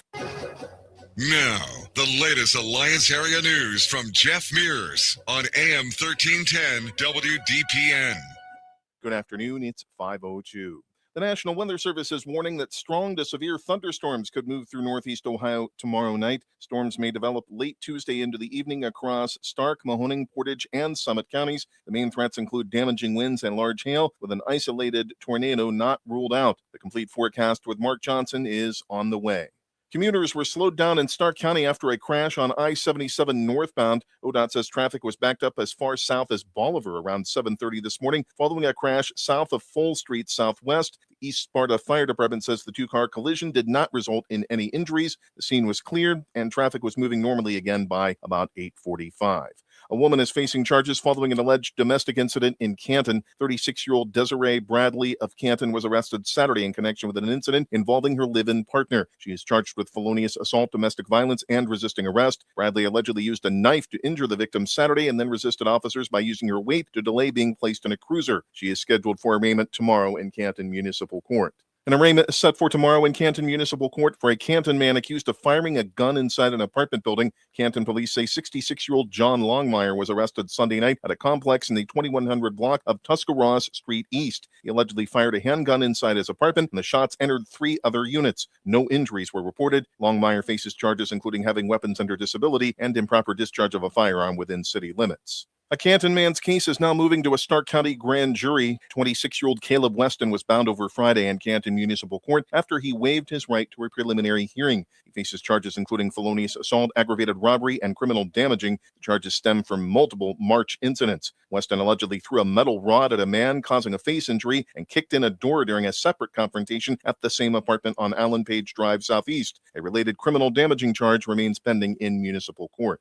A North Canton shooting leads to prison time for a Canton teen. 19-year-old Julius Edwards was sentenced Thursday by Stark County Common Pleas Judge Kristen Farmer to 5 to 7.5 years after pleading guilty to 2 counts each of aggravated robbery and felonious assault, each with gun specifications. Police say the February 5th incident happened on Rose Lane Southeast, where a victim was robbed and shot in the leg while sitting in a vehicle. A co-defendant, 19-year-old Jerron McLeod of Canton, has pleaded not guilty. He faces an escape charge in a separate case. Concerns from residents about data centers are prompting action in Canton Township. Trustees have approved a 12-month moratorium on such construction to study issues, including noise, water, and power use, as well as other community impacts. Officials say they want time to see how state regulations may develop before moving forward. The moratorium does not apply to land recently annexed by the city of Canton. Canton police say a man is facing abduction and domestic violence charges after an incident in which his wife was allegedly held against her will inside a vehicle. Court records show 38-year-old Joshua Davis of Washington Township was scheduled to be arraigned today in Canton Municipal Court. He was arrested Friday. Investigators say the March 23rd incident involved Davis assaulting his wife, pulling her from the driver's seat while she was behind the wheel and preventing her from leaving. Police say the victim attempted to escape but was dragged back into the vehicle before Davis drove off. Demolition is underway at a popular Alliance gas station and convenience store as it gets a complete rebuild. Sheetz is tearing down its location at 236 West State Street to make way for a new store. The updated site will be modeled after its recently rebuilt North Canton location and is expected to open in September. A Michigan man is facing federal charges after a traffic stop in Portage County turned up fentanyl. Sheriff's deputies with the PACE unit say the stop was made Thursday on I-80 in Shalersville Township for minor traffic violations. The driver, 29-year-old Armani Webb of E-Course, was found with nearly half a pound of a white powdery substance he later said was fentanyl. Webb was taken into custody and turned over to the sheriff's office. The DEA was called in. The case will go before a federal grand jury. A man will spend just over 8 years in prison after being sentenced in a child sexual abuse material case. 43-year-old John McFarland was handed the punishment by Columbiana County Common Pleas Judge Megan Bickerton today. He pleaded guilty in February to 12 counts of pandering obscenity involving a minor, plus a misdemeanor drug paraphernalia charge. Upon release, McFarland will be required to register as a Tier 2 sex offender. Prosecutors say the case stems from 2022, including the transmission of sexual content involving a juvenile and additional material found during the investigation. Bond is set at $500,000 for a Youngstown man charged with sexual battery in Columbiana County. 37-year-old Eric White was arraigned today in municipal court. Police say he was arrested Sunday in St. Clair Township following a report he admitted to sexual contact with a young girl. A preliminary hearing is scheduled for April 20th. White remains in the county jail. A Sebring woman is facing multiple charges after an alleged stabbing in the village January 15th. 31-year-old Ashley Hill Burkheimer has been indicted by a Mahoning County grand jury on charges including felonious assault. Police say a man was found with a stab wound to the arm at a home on Lake Park Boulevard. The victim and suspect reportedly struggled before she was disarmed. A man has pleaded not guilty after a recent chase involving Sebring police. 36-year-old Zachary Hubbs was arraigned Thursday in Mahoning County Court and is free on bond. He's charged with failure to comply. Police say he was arrested April 3rd after a traffic stop near South 12th Street turned into a brief chase. Hubbs is accused of fleeing on a dirt bike before abandoning it and running on foot, where he was taken into custody. A preliminary hearing is set for April 23rd. A Boardman house fire that claimed a man's life has been ruled accidental. The Mahoning County Coroner's Office says 47-year-old Stephen Soriano died from smoke inhalation and burns after the February 10th blaze in the 3900 block of Reicher Avenue. A report notes an overloaded electrical breaker, and there were no signs of foul play. Investigators say flames started in the living room, but the exact cause could not be determined due to the extent of damage to the home. A long-term closure on I-680 in Youngstown is set to begin tonight as part of a pavement replacement project. ODOT says I-680 northbound between South Avenue and State Route 193 will be closed through the summer of 2027, with traffic detoured by way of routes 62 and 422. Meanwhile, the ramp from Mahoning Avenue eastbound to I-680 southbound has been closed permanently.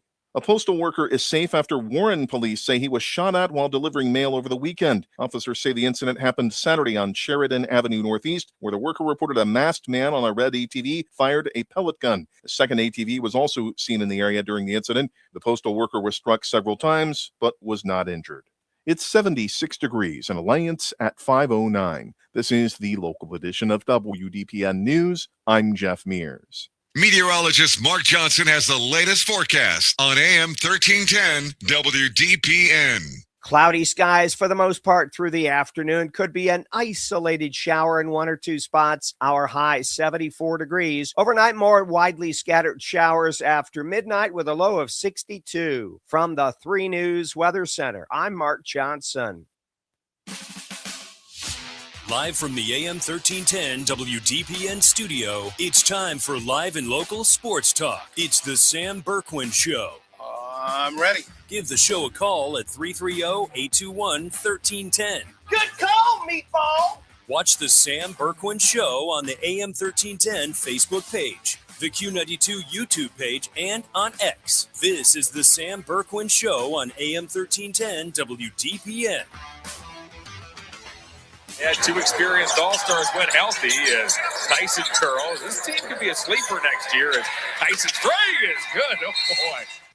Put the ball in play. And a fly ball to right field to the wall.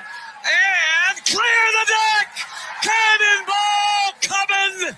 Brandon Lau, it's granny time at Wrigley. Hit to right center. Cruz back. No chance. Base hit.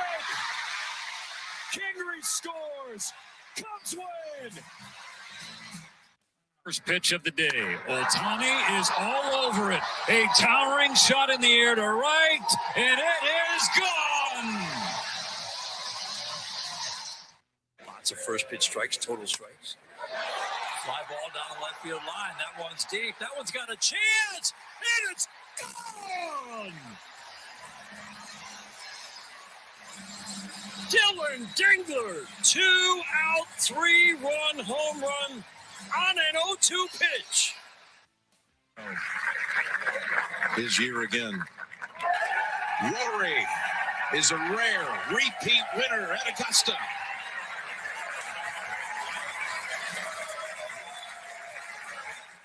AM 1310 WDPN. Welcome back to the Sam Bourquin Show. How are you, everybody? It's good to be back. A little vacation last week, back in the saddle today. Sam Bourquin here, Ryan Rainsberg on the other side of the glass. Jeff Mears in the 1310 WDPN newsroom. Hope all of you had a great week last week. Hope you had a great weekend. And we're ready to roll. Phone lines are open, 330-821-1310.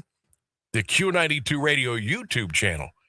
The chat is wide open. Lots of good responses from all of you today. Keep those coming in as we love to make you a big part of our show. Every Monday through Friday between 3 and 6 right here on 1310 WDPN. Got a texter who chimed in to answer today's poll question. Okay. He says Lee Trevino or Chi-Chi. Fun time. Oh, yeah. The Merry Mex. Lee Trevino or Chi-Chi Rodriguez. That is our poll question of the day. If you could play a round of golf with any PGA Tour player, anybody at all, past, present, who would it be? If I gave you the golden ticket, I said, get your bag of clubs, got your golf cart, who do you want to golf with? I can make it happen for you. Who would you want to play a round of 18 with? Any PGA player, past or present, Who would it be? 330-821-1310. You can leave your comments on the Sam Bourquin Show page, 1310 WDPN on Facebook, and, of course, the Q92 Radio YouTube channel. Get the chat wide open. But who would you want to play around the golf with? Rory? Tiger? Jack? Chi-Chi? John Daly? Was John Daly the one who was in the second Happy Gilmore movie, Living in the Garage? Okay. That's him. Okay, cool. That's our boy. That's still my answer then. That's our boy, John Daly.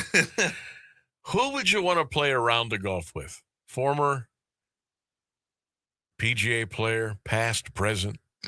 Who would you just hop in the golf cart, put your clubs in the back, maybe have a couple of cocktails, a couple of beers in the front seat. Who would you like to play around the golf with? It could be a tough question if you let it be. But I think it's a fun question, and I don't think there really is a wrong answer. I mean, I could not just name one. I mean, would I love to play around the golf with Tiger? Absolutely. Jack Nicklaus? Absolutely. John Daly? Yep. I'd love to play around of golf with a guy that like when I was growing up, I thought, this guy's just cool. That was Bernhard Langer. I just thought he was cool. The late Payne Stewart. Love to play a round of 18 with Payne Stewart.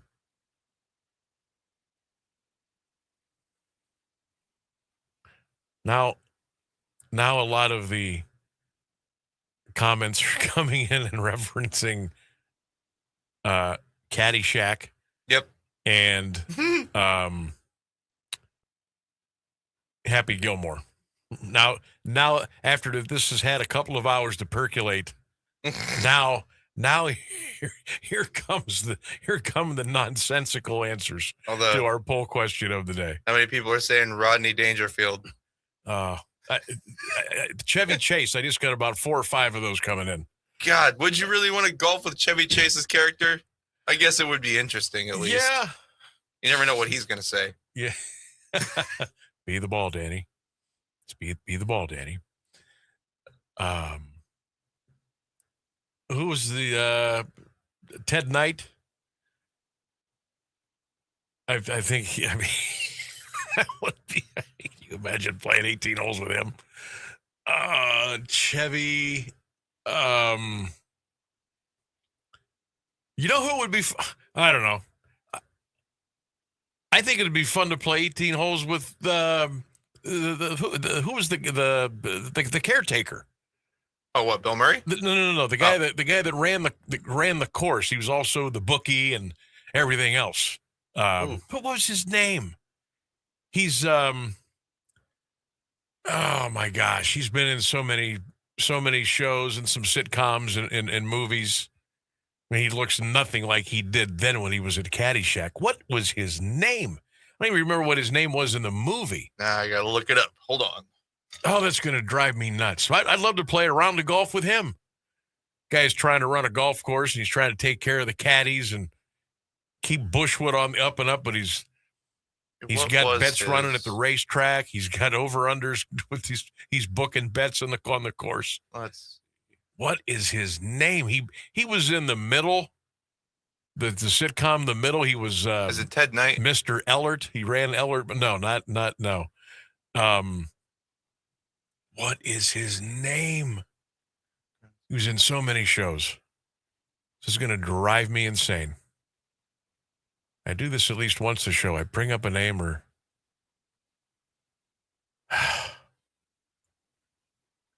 the head of Bushwood Carl. Country Was his name Club. Carl?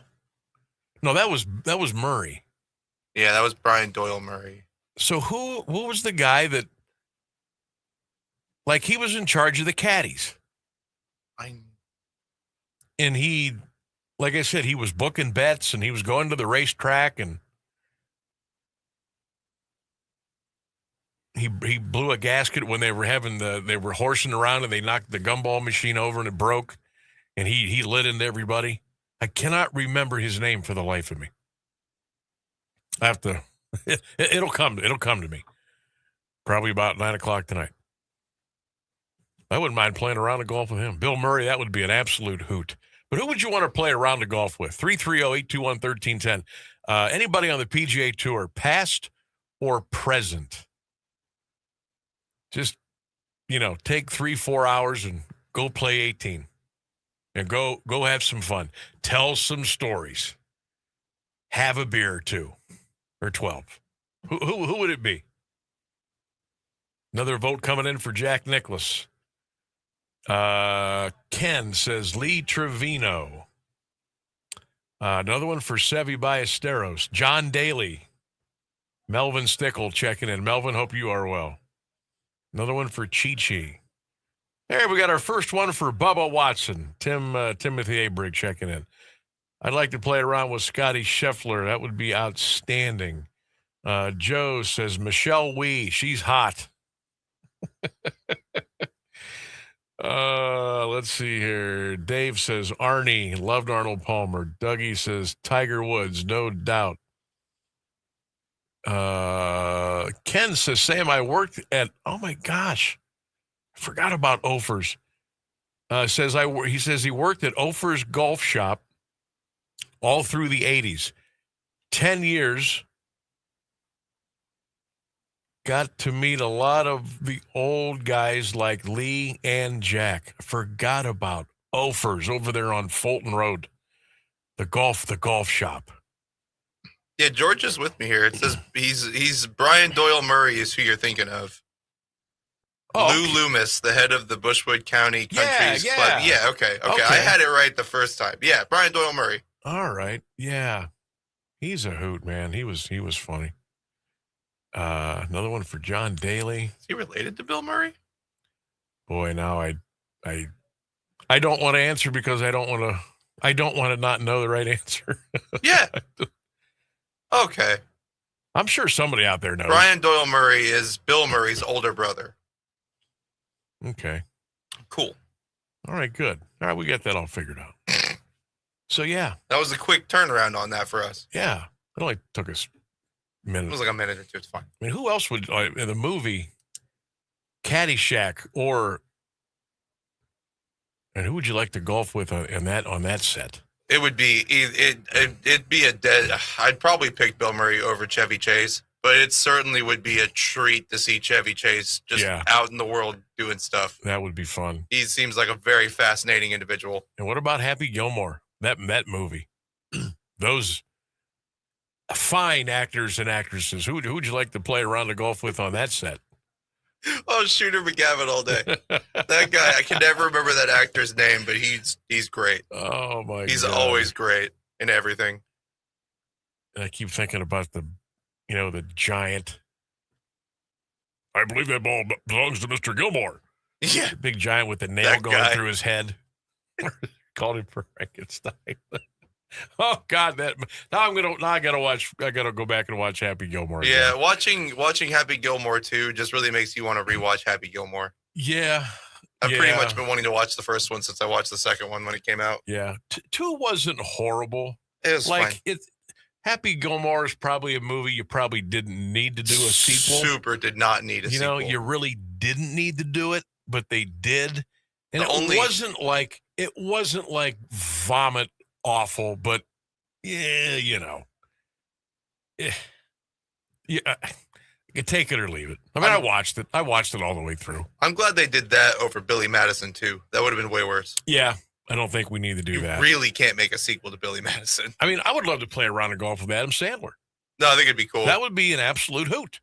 Put his Boston Bruins hockey jersey on and let's go. Yeah. Let's just go play. I think that would be fun. Boy, Craig Statler got another vote. Lee Trevino got another vote. Boy, golf is so popular around these parts. It really is. You forget. I just wish we had a lot of our courses back. I wish we had Skyland Pines back. I wish we had Tam O'Shanter back. We were like the top dog. Our area, we had so many great golf courses. And, things happen, and they just go by the wayside. But, man, I still wish we had a couple of those back. Those were the stories you could tell. The stories you could tell. 330-821-1310 is our number. We'll take a break. We'll come back with more of the Sam Bourquin Show right here, 1310 WDPN. AWP Safety, North America's leading traffic safety company, wishes the best of luck to Stark County student athletes this fall, and they need you. Join AWP as a protector for steady work and an important job keeping people safe. They offer paid training, certification, referral bonuses, and advancement opportunities. To apply, visit jobs.awpsafety.com. That's jobs.awpsafety.com. Kids across America are going to school hungry. Millions of kids every day. Hungry kids get sick more often and can struggle in school. It can be harder for them to focus and learn. But one simple thing can help change all of this for a hungry child in America. Good, healthy food and the energy it brings. With help from caring people across America, No Kid Hungry is providing healthy meals and hope to hungry kids so they can build better futures. We want to ensure that all of our kids have healthy meals every day. Thank you. Thank you for helping feed our kids. To learn more about ending child hunger in America, go to helpnokidhungry.org today. For many of our brave service members, the battle never ends. The American Humane Society is dedicated to supporting our heroes, both human and canine. Through their Pups for Patriots program, specially trained service dogs are provided to military veterans or retired first responders at no cost. American Humane Society also reunites retired military working dogs with their handlers, heroes who served on the front line. American Humane Society is there, ensuring that no hero is left behind. Donate today at AmericanHumane.org.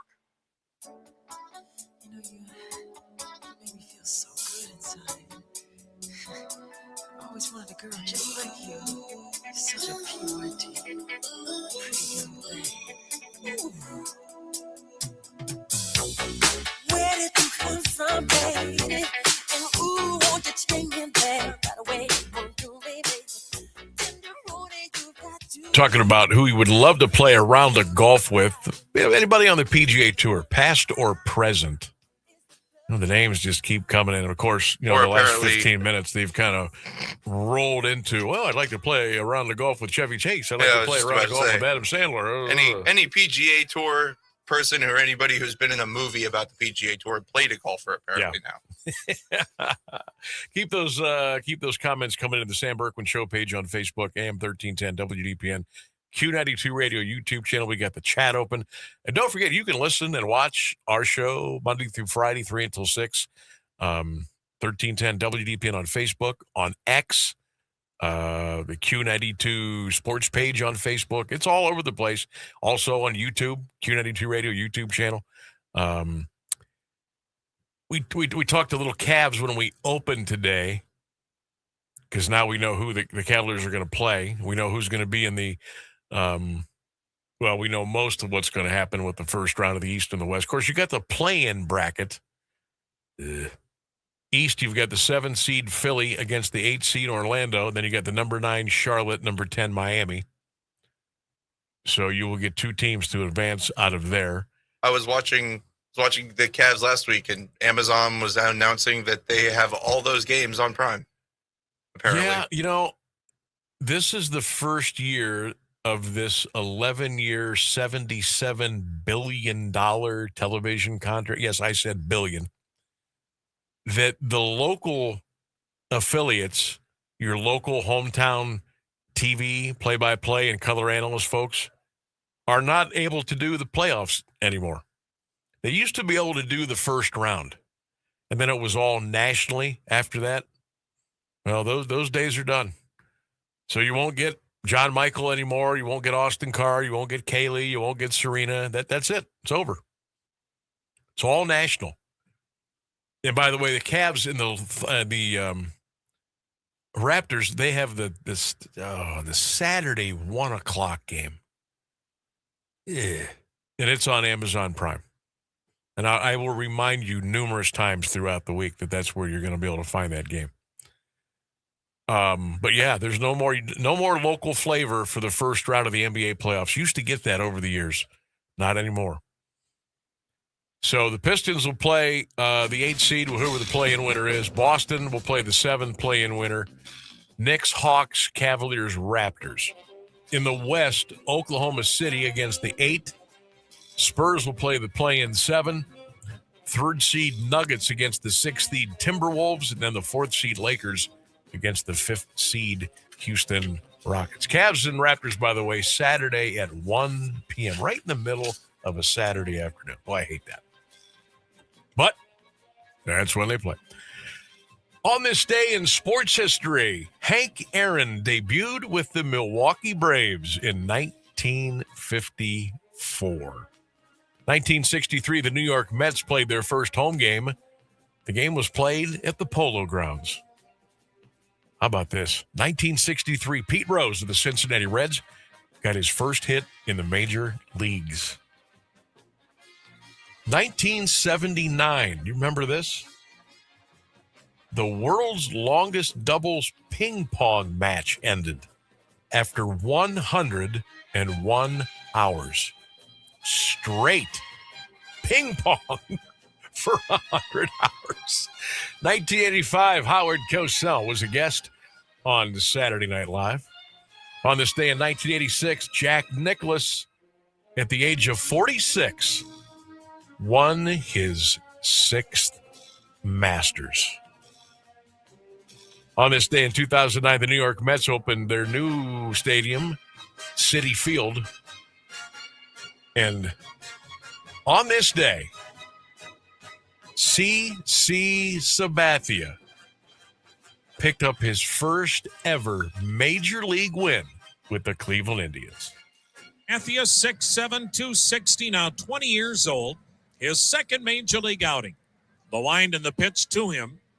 And he swings and chops it towards second. Robbie Alomar will throw him out. And Sabathia with a 1-2-3 first. Shows him that he can throw something else. The 1-2 pitch. A swing and a little fisted pop to short. Caught by the skill. And Sabathia looks sharp again tonight. So the count is full. And the pitch. Swing and a miss. Struck him out. First strikeout for C.C. Sabathia. He has retired all 9 batters he's faced. And the Indians lead it 6-0. C.C. Sabathia, on this day in history, won his first ever Major League Baseball game. The voices of Tom Hamilton and the late, great Mike Hegan on the call. News and weather next, 1310 WDPN. Now, the latest area news on AM 1310 WDPN. Good afternoon. It's 5:30. President Trump says that the U.S. military will be imposing their own blockade on the Strait of Hormuz after talks between the U.S. and Iran fizzled over the weekend. According to the Trump administration, the U.S. will be targeting vessels utilizing Iranian ports. ABC News Chief Global Affairs Correspondent Martha Raddatz says Iran has already threatened to target U.S. ships in the area. The U.S. military says the blockade will be enforced against vessels of all nations attempting to enter or exit Iranian ports in the Strait of Hormuz.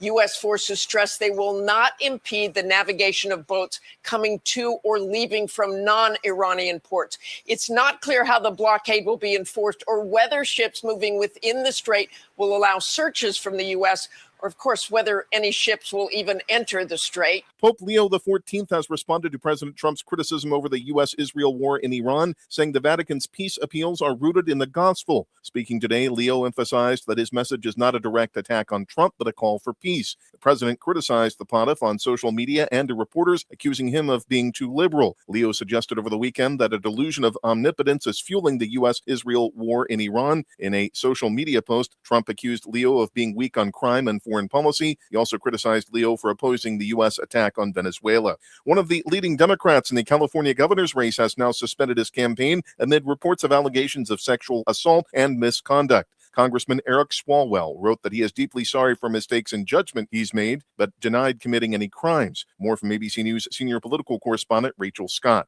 Swalwell's bid for governor was in peril after at least 4 women accused him of sexual assault and inappropriate behavior to the San Francisco Chronicle and CNN. ABC News has not been able to independently verify those claims. One former staffer telling CNN Swalwell sexually assaulted her twice, once back in 2019 when she worked for his California district office, the second time in New York City in 2024. Thousands of Peruvians are back at the polls for a second day of voting. Electoral authorities extended the election by a day after failing to deliver ballots to voting centers on Sunday. More than 52,000 voters in Lima and others in Orlando and Patterson, New Jersey are affected. Voting is mandatory for Peruvians aged 18 to 70 with fines for non-compliance. 35 candidates are vying to become Peru's 9th president in 10 years. The election comes amid an increase in violent crime and corruption. A runoff in June is likely due to the divided electorate. It's 75 degrees in Alliance at 5:32. This is WDPN News. I'm Jeff Mears. Now, the Alliance Area Weather Forecast from Mark Johnson on AM 1310 WDPN. Clouds, maybe a few glimpses of sunshine for the afternoon hours. The rain chances are slim. Our high 74 degrees. Overnight, more widely scattered rain showers coming in after midnight. A lot of clouds. Our low 62. I am Mark J. Weather from 3 News.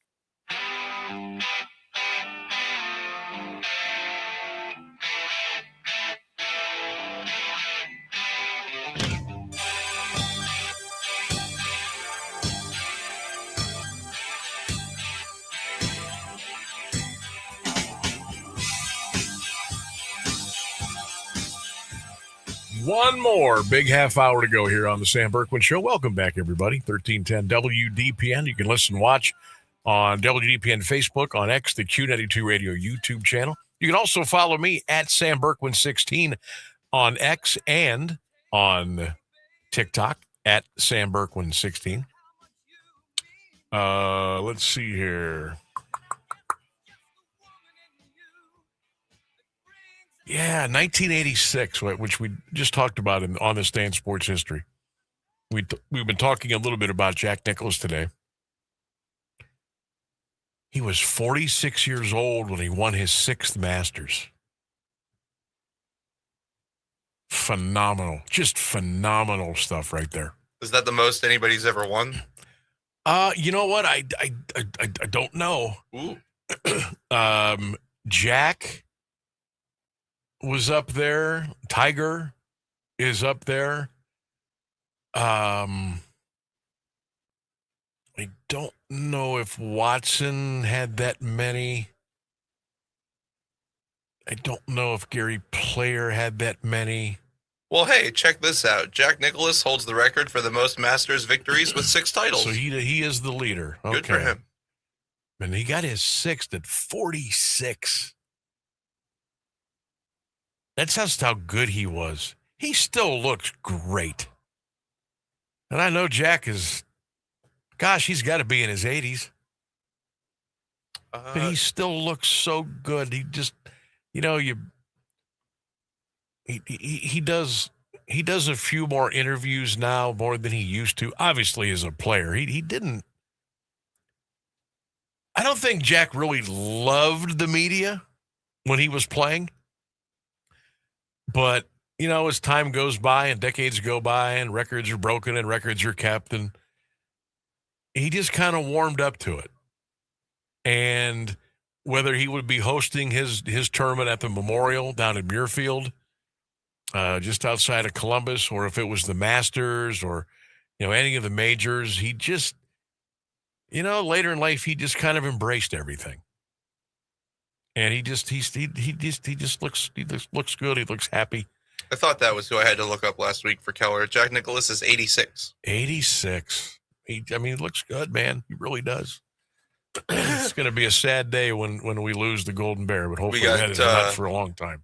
Doug checking in on YouTube. He says, John Daly, my liver would hate me, but it would be an unforgettable round. Well, see, I think it would be an incredibly forgettable round, and you would definitely not remember any of it. John Daly. I remember watching him play at Firestone up in Akron. Whew. The galleries that he had. Like, they would follow him around that course like he was the Lord. Yeah, he would just hold court. So he's kind of like the real-life Happy Gilmore then, huh? Yeah. That's cool. Now, he, like, you know, John is, like, was always kind of a big dude. He wasn't your typical golfer. He was big. He was a little belly. He was one of those guys that golf etiquette was not his strong point. I mean, he would light up a heater on a golf course, get a couple of puffs in and throw it in the woods. He would wear loud pants. He would hit the crap out of the ball, just kill the ball. Sometimes I swore he hit the ball 500 yards. You know, his short game wasn't the greatest. The dude, grip it and rip it. That was the thing. That's really funny. So it sounds like Happy Gilmore was literally based on his life pretty much. And that's great. I mean, John he went to the beat of his own drum. And a lot of the golf etiquette, a lot of the quote unquote golf behavior, it was out the window. And he grew his hair long. He had earring in. He was just him. He was John Daly. And before he really, he's really ballooned, you know, John's gotten really, really big. And yeah, he drinks a lot. He eats a lot. But he was a rock star. It's kind of turned into more of a sideshow now, but he was really a rock star for a while. And you just kind of hope that every once in a while, if he gets, you know, in a tournament, that he could, you know, it's for some crazy reason, make a run. Be there on a late Saturday or a Sunday and make it interesting. But he just, you know, John's John. He just does what he does.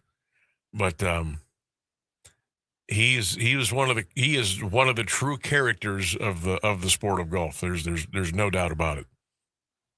But I'll never forget watching him up at Firestone. My God, people they just followed him up and down every hole on the course. Didn't matter if he shanked it 4,000 feet to the left or the right or put it in the drain. Didn't care. They loved watching him play. And he would banter back and forth with the gallery during the match. That's just how he was so laid back. So laid back. He was a character. Sam, what about teaching golf to Rene Russo, like in Tin Cup, that lucky Kevin Costner guy? Another great golf movie. You know, out of all the quote-unquote sports movies, I would still say like the baseball movies are probably still near and dear to my heart. And there's some good football movies out there. Basketball, not so much. I'm a little partial to Coach Carter, but I'm a big Sam Jackson fan. Yeah. So, but golf there, I mean, Tin Cup, Happy Gilmore, Caddyshack, there's three right there that are just incredible. Tin Cup is underrated. That's another one of those movies, if I'll, happen to catch it 25, 35, 45 minutes in, I'm there. I'm watching the rest of it. I love that last scene. Costner hits the ball. Nope. Snaps his finger. Give me another one. Hits it out of bounds. Give me another one. Hits it in the water. Give me another one. Just kept going and going and going and going. Great movie. Great movie, Tin Cup. We'll do that poll question someday. What's your favorite golf movie? Best golf movie you've seen? Well, that's a whole category of poll questions.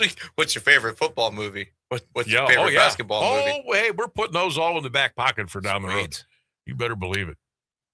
And we'll get some clips. We'll get some clips of the movies, and We'll play those throughout the show. We'll have some fun. That might be one of the shows during Major League Baseball All-Star Week, everybody. Sounds like a good mid-July lull kind of thing. But there's nothing going on. I mean, we talked about this earlier in the show about, Major League Baseball All-Star Week. There's literally nothing going on in the world of sports, and everybody who is a talk show host or a co-host or a contributor, that's one of the weeks of vacation they take that year is during that week. And that was one of my golden rules. I always took that week off because I learned the first couple years when I got in the business, that's not a week you want to be on the air for 3 or 4 hours a day. But then I finally wised up to it. But then, kind of restarting here last year, coming on in late April, I thought, probably not a good idea to start here in late April and then take a week off in July. So, but I'll be here this July, so we'll have some fun with that for sure. Hey, speaking of fun, I want to kind of get everybody up to date on the Mount Union Purple Raider baseball team. If you have not had a chance to go over to watch them at Rayfeld Rogers Field on the campus of Mount, get over there. They're 24-6 on the season. Had a chance to call their doubleheader against Ohio Northern on Saturday, and had a chance to call their game yesterday against Washington and Jefferson on Flow Sports. And Mount split Saturday. They beat W&J yesterday. And they weren't expected. I talked to Coach Hesse couple of weeks ago after their doubleheader, and he says, we weren't supposed to be this good right now. We weren't. We weren't planning on this. They're still, a pretty young team. I think they're still trying to develop a rotation. But do they have guys that can just hit the snot out of the ball? Again, they're 24-6 on the year. They're number 10 in the country. They beat Washington and Jefferson yesterday 17-5. W&J is ranked 18th in the country. Now, and I said this during the broadcast yesterday. Let me preface this with this, and I think this is fair. W&J yesterday, obviously W&J and Mount are in different conferences in collegiate sports. W&J yesterday approached the game with Mount Union like a bullpen game. So their top two starters did not pitch yesterday. And believe it or not, they used 8 pitchers yesterday. It was a long one. It was a long one yesterday. But Mount still, they've got guys, Bryson Fox, for example, center field. He's a junior out of Hamilton. Can flash the leather, can hit. He's got really good speed. Christosaurus, he's their right fielder. He's out of Las Vegas, Nevada. Now, he's a senior, so this will be his last year. He's got 8 home runs. He's got over 40 RBI. Can hit the ball a long, long way. Luke Ickes went to Green High School. He's the left fielder. He's been pitching this year. He just kind of started pitching. He's 5-0. Drew Denham, third baseman from Marlington, local kid. He's a junior. Just a vacuum down at third base. He can hit the long ball. Catcher Jake Young out of Westlake. You talk about a guy, look, if you're going to throw a ball, he's going to catch it. He's going to block it. He's going to get in front of it. Daniel Tome out of St. Ed's. He's a sophomore shortstop. Fantastic player. Power. Aiden Schroeder, the second baseman. He's out of Pittsburgh. Senior year. Just gobbles up everything. Aaron Tucker down at first base. Another local kid. Out of West Branch. Only a sophomore. Trevor Zeckley yesterday. He's out of Northwest. He went 5 for 5 yesterday. 2 home runs and 7 RBI. This team can hit the ball. And they got a couple of pitchers. Now, I think, and I would, I would say the same thing if I was talking to Coach Hesse right now. They're still looking. They're still looking for some rotation help. If that's the one, they do need some arms. But I will say this. They've got a couple. They got a couple kids at the top. Ty Dennison, he's their ace. He's out of Hudson. He's a junior. Righty, he can throw it. Luke Ickes is having a pretty good. The ERA's a little up there, but he gets great run support when he goes out there. Christopher Mauer's been really good out of the pen. He's from Hudson. There's another young man I'm forgetting. Leo Fanara out of Cuyahoga Falls. Really reliable right-handed pitcher out of the pen. They had a first baseman freshman, Luke Perkins out of Olmsted Falls. Had a couple of nice hits yesterday. A couple of nice scoops at first base. This team's fun. They're 24-6. They're kind of ahead of schedule. And they'll have some big battles coming up in the OAC. But if you can get over to the ballpark, I think they got a doubleheader with Heidelberg coming up this Saturday. They got some other games coming down the pike. If you can get over there, check them out. They are really, really a fun team to watch. They really are. Now, Coach Hesse, man, his 30th year. 30 years he's been the skipper of the baseball team at Mount Union. The Hall of Famer. Still doing his thing. But they are fun to watch. Love calling their games. Absolutely love it. All right, we're coming up on 10 minutes till the top of the hour. We'll take a break. Phone lines are open, 330-821-1310. Text line is open, 330-924-7088.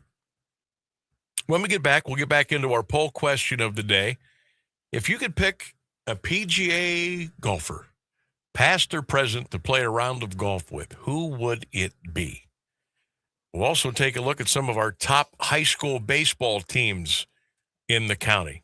And we got a few more things we'll throw your way when we get back. 1310 WDPN.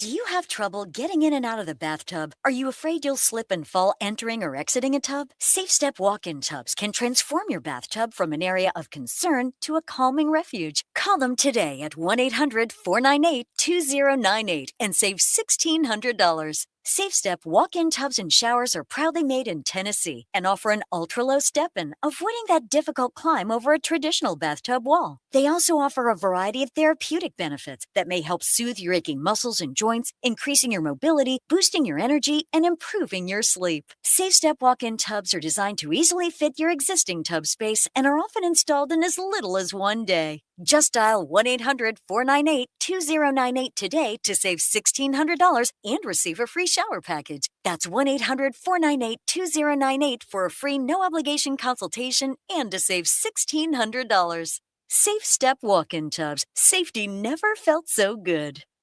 I'm Ohio Sheriff Christopher J. Hilton. Criminal networks are stealing billions of dollars through social media, phone calls, and text, posing as people you trust. They pressure and demand money or personal information. Don't fall for it. If something feels wrong, slow down and verify. Hang up. Don't click and never send money. If targeted, contact law enforcement. Protect yourself and protect your family. Learn more at sheriffs.org/stopscams. A public service message from the National Sheriff's Association. I'm Chris Jackamick. I served in the United States Air Force and I deployed 3 times. So in 2017, I was serving as an Air Force First Sergeant. Our motto in that role is my job is people, everyone is my business. But unfortunately in that year, I would lose my own brother, Lance Corporal Adam Jackamick, to suicide. The majority of veteran suicides are from guns. I store my weapons securely, not only for myself, but for my family. Store all your guns securely. Help stop suicide. My service never stops. Brought to you by End Family Fire and the Ad Council. When I deployed, I didn't realize that even the air I was breathing was dangerous. Since coming home, I've watched friends get sick and struggle to get the support they deserve. But now, that's finally changing. We're eligible for new VA healthcare and benefits based on when and where we serve. Even though I feel okay, I'm going to apply. For my sake and for my family. Learn more and apply today. Visit va.gov/PACT.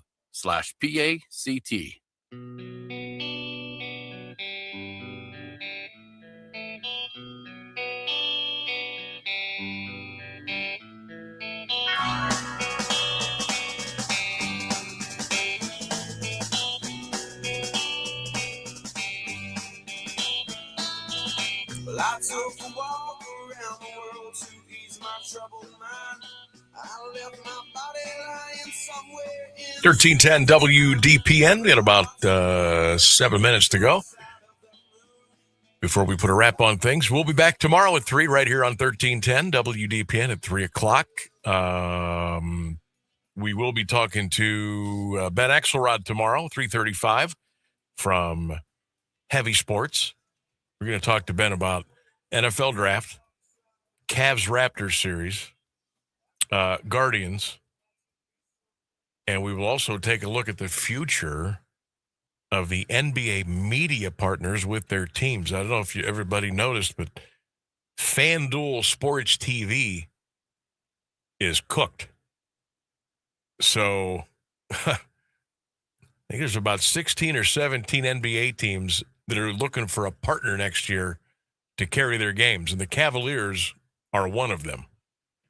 So there's going to be a lot of different things going on next year as far as sports and television, as far as the NBA is concerned. So Ben Axelrod will join us tomorrow at 3:35. And I think he's front office sports, right? Or front office. Who's Yes. Heavy? Heavy is Sean Devaney. God, I remember that Sean Devaney is Heavy Sports because it all rhymes together. Because Ben used to be awful announcing. Yes. And now he is front office sports. All right. We're just getting our P's and Q's lined up here. I mean, there's so many different outlets now, and people just kind of jumping around and this and that and the other. It's kind of hard to keep track. We're going to be talking some Hoover baseball with their skipper, Brian Ashby, Friday afternoon. Got to nail down a time there. We got a quick text from Pete in Minerva. Hello, he says, find it interesting that only 4 people have won back-to-back Masters, and I haven't heard anyone say they want to golf with any of them, I think is what he means. Yeah. Well, I'll tell you, Rory's not getting like any love today. Like our poll question, PGA Tour pro, PGA Tour player, whatever. If you had a chance to play 18 holes with somebody, past or present, who would it be? Out of the hundreds of comments today, I think Rory McIlroy's come in like 3 times. And this is a guy that just went back-to-back at the Masters. But again, it's about who you want to golf with. I mean, if you told me I had to pick between Rory and Tiger, I'm picking Tiger. If I had to pick between Rory and John Daly, I'm taking Big John. So I guess I can see that there a little bit. Oh, he says with Faldo. Oh, Nick Faldo. Faldo. Okay, I'm sorry, Pete. My bad. I thought that was a typo, not a name. Yeah, Nick Faldo. Forgot about him. Nick was really good when he got into the television booth covering the golf. Really, really good. Tom Watson not getting I think he'd be fun to play around the golf with.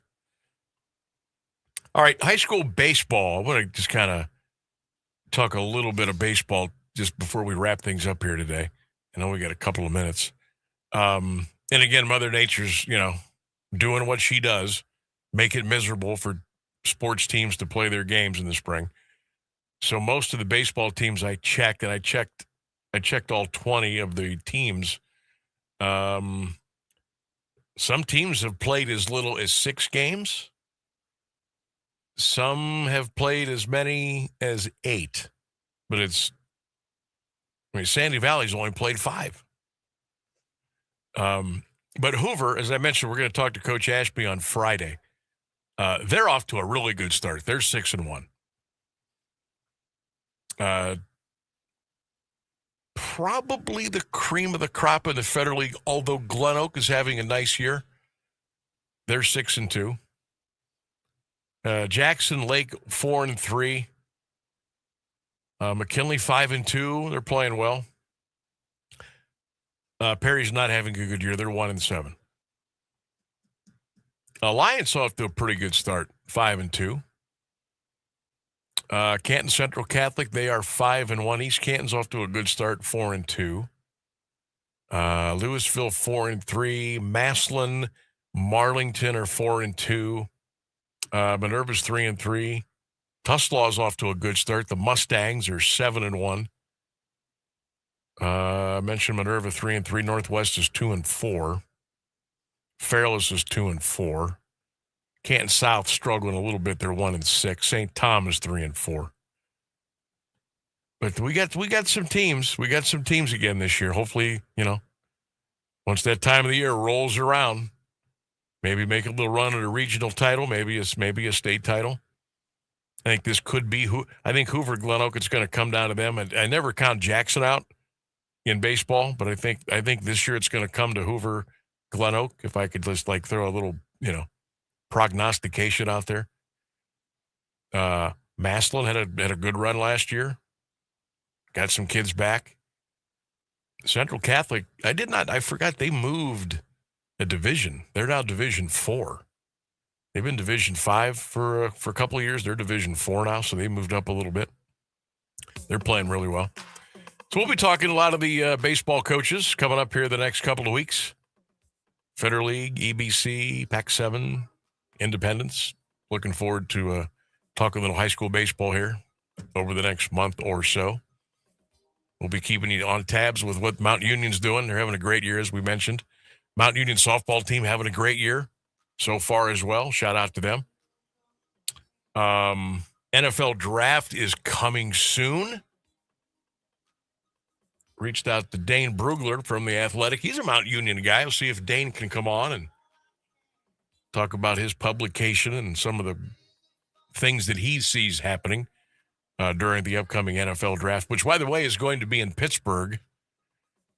And they're going to hold that right outside of Acrisure Stadium. They're giving kids the whole week off of school because they're getting ready for the NFL draft. Nobody's going to school in Pittsburgh. That's probably for the best. I mean, well, one-way you're not going to be able to get to school. Street, yeah, it's going to be. There's no way anybody's getting where they're supposed to be. It'll be a disaster. It really will be. Hey, WrestleMania is coming up here soon. Lots of stuff going on. And we'll be here for you every day, Monday through Friday, 3 until 6, right here on 1310 WDPN.